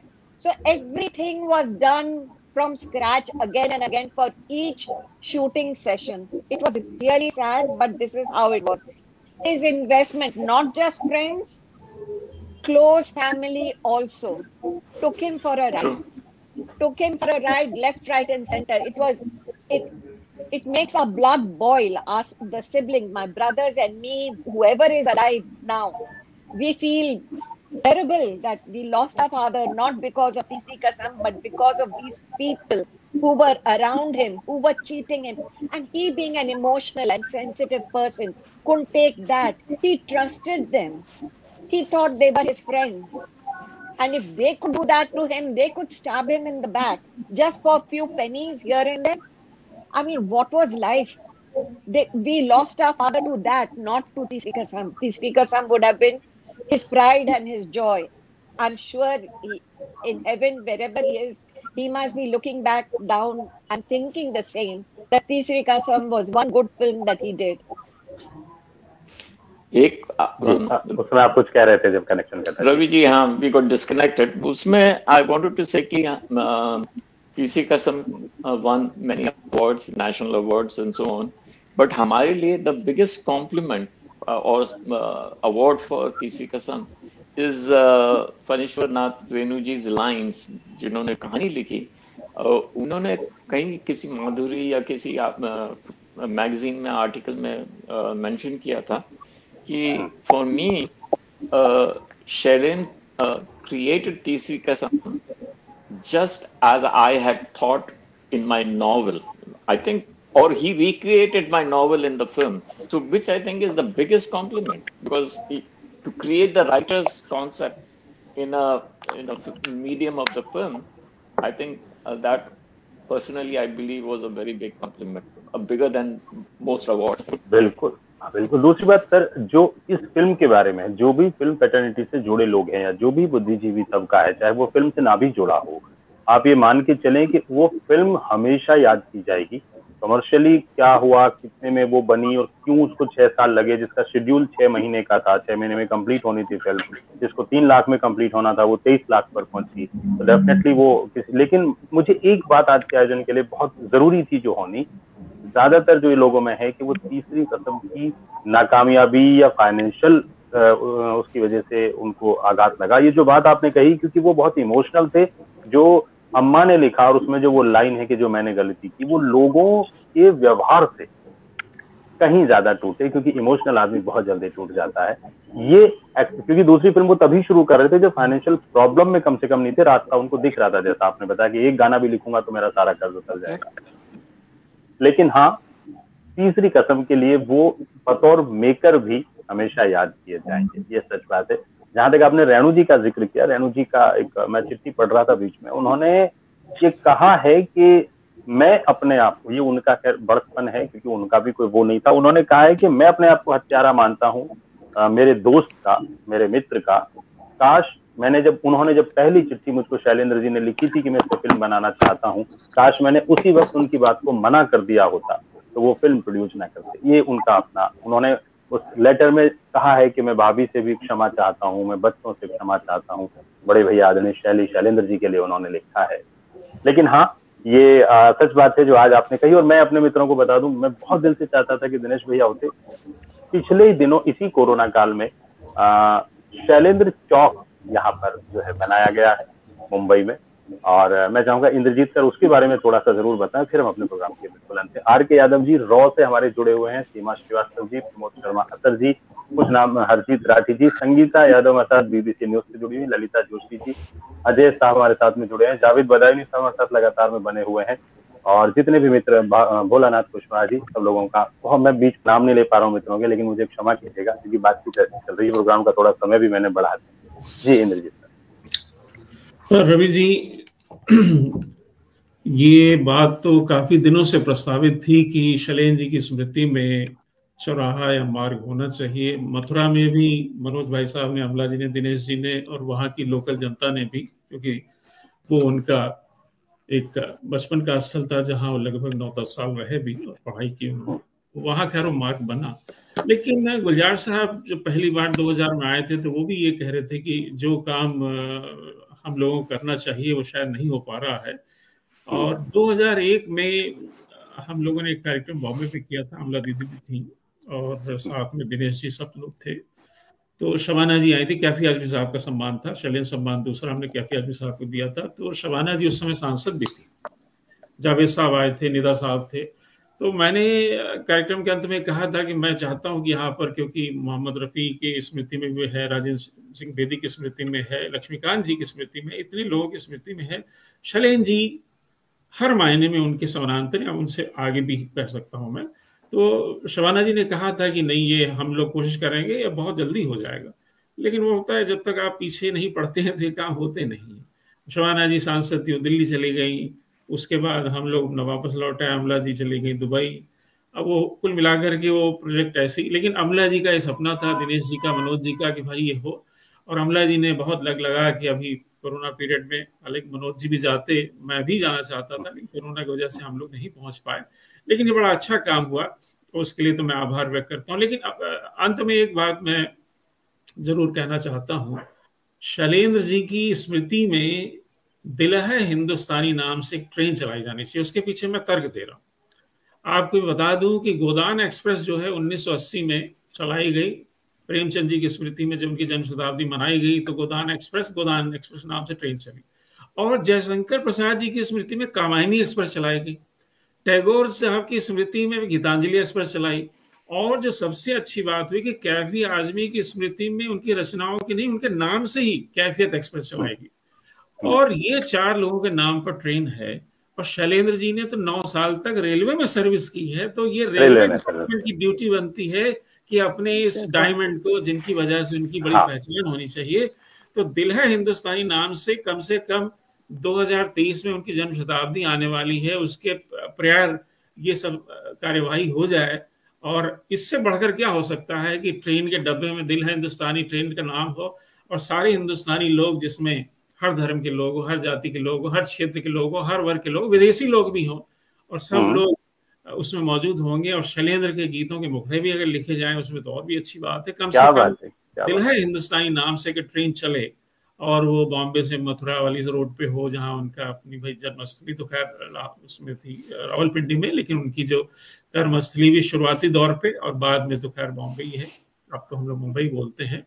तो मेरा ये बड़ा सपना है, और कि ये अगर दिल है हिंदुस्तानी नाम से ट्रेन चल पाए, और उसके लिए हम लोग कोशिश करें, हम सब लोग मिलके कोशिश करें, जो रेल मंत्री हैं उन तक ये आवाज पहुंचे, हम सब के माध्यम से, साहित्यकारों के माध्यम से, लेखकों के माध्यम से, तो निश्चित तौर पर आपके प्लेटफॉर्म से भी ये आवाज और आगे बढ़ाई जाए। तो मुझे नहीं लगता है कि सरकार के लिए कोई बड़ा काम है।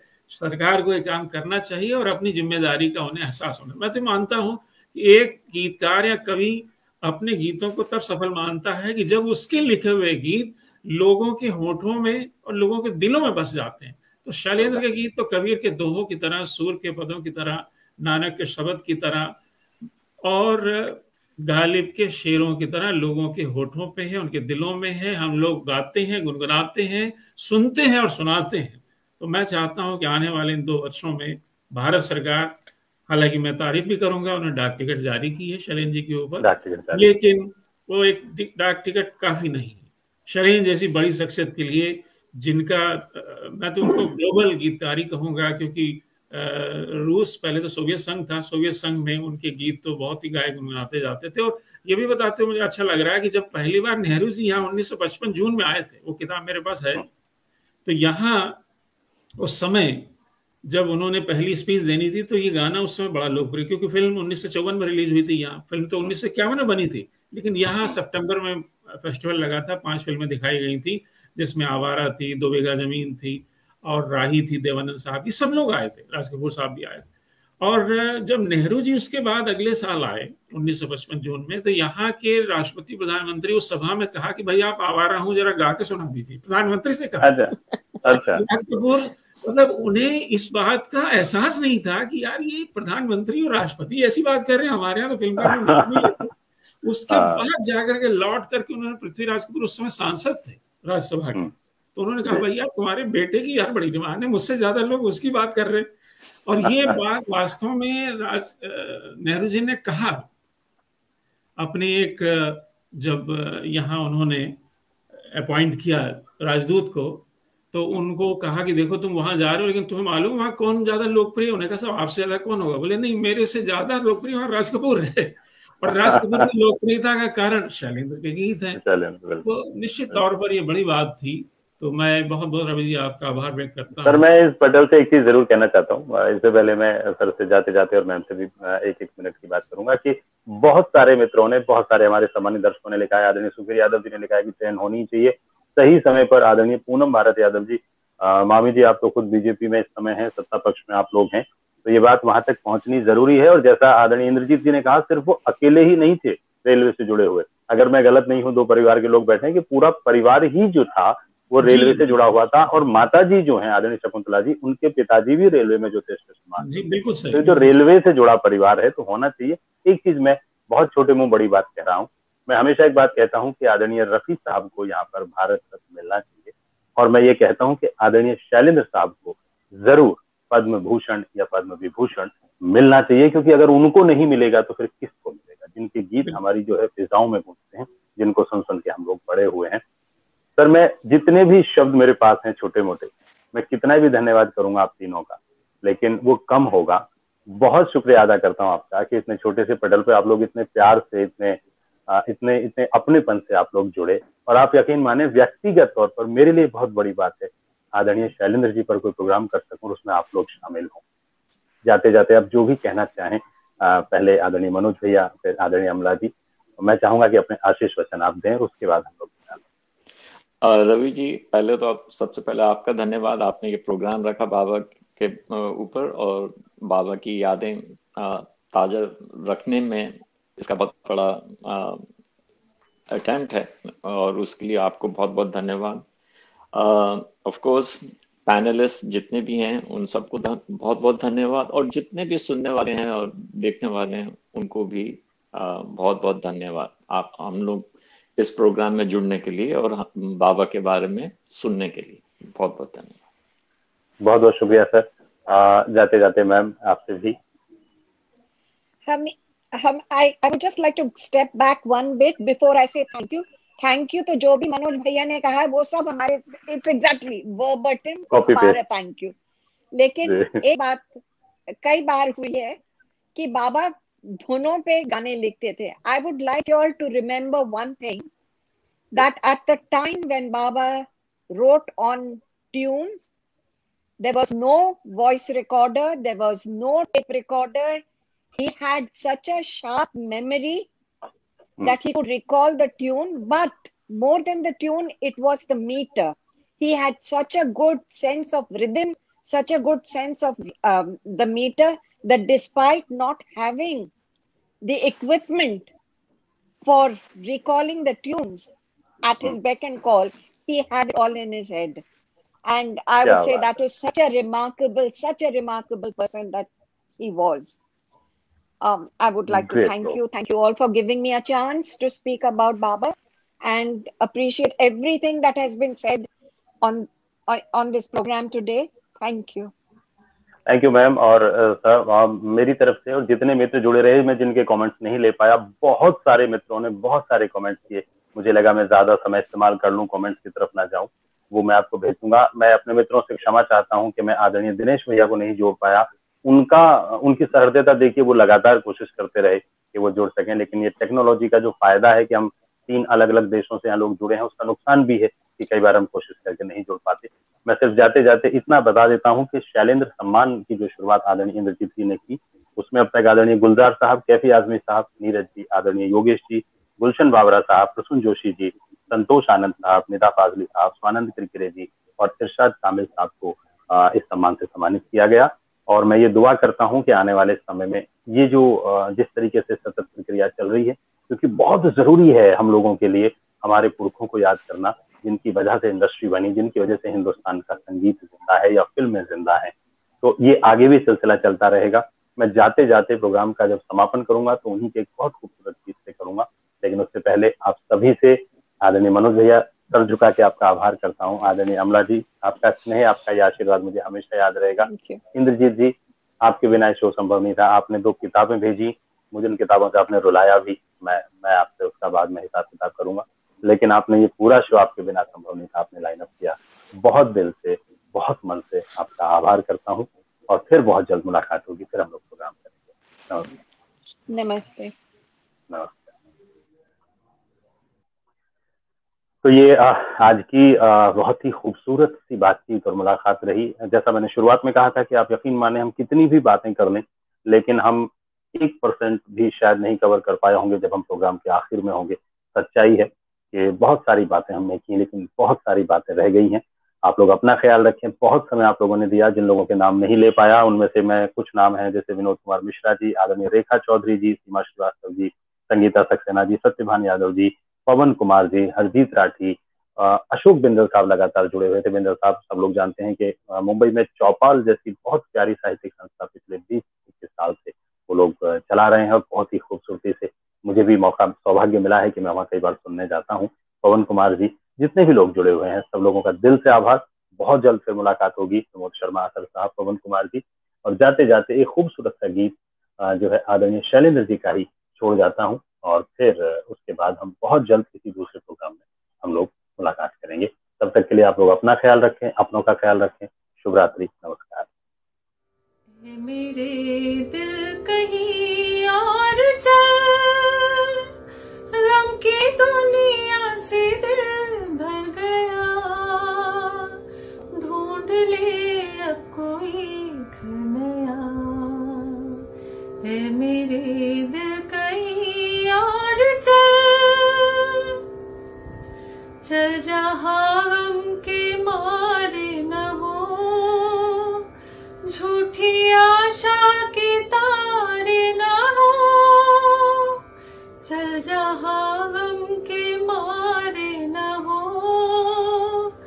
झूठी आशा के तारे न हो, झूठी आशा के तारे न हो। इन बहारों से क्या फायदा, जिसमें दिल की कली जल गई, जख्म फिर से हरा हो गया। है मेरे दिल कहीं और चल, 4 आंसू कोई रो लिया, फिर के मुंह को ही चल दिया। 4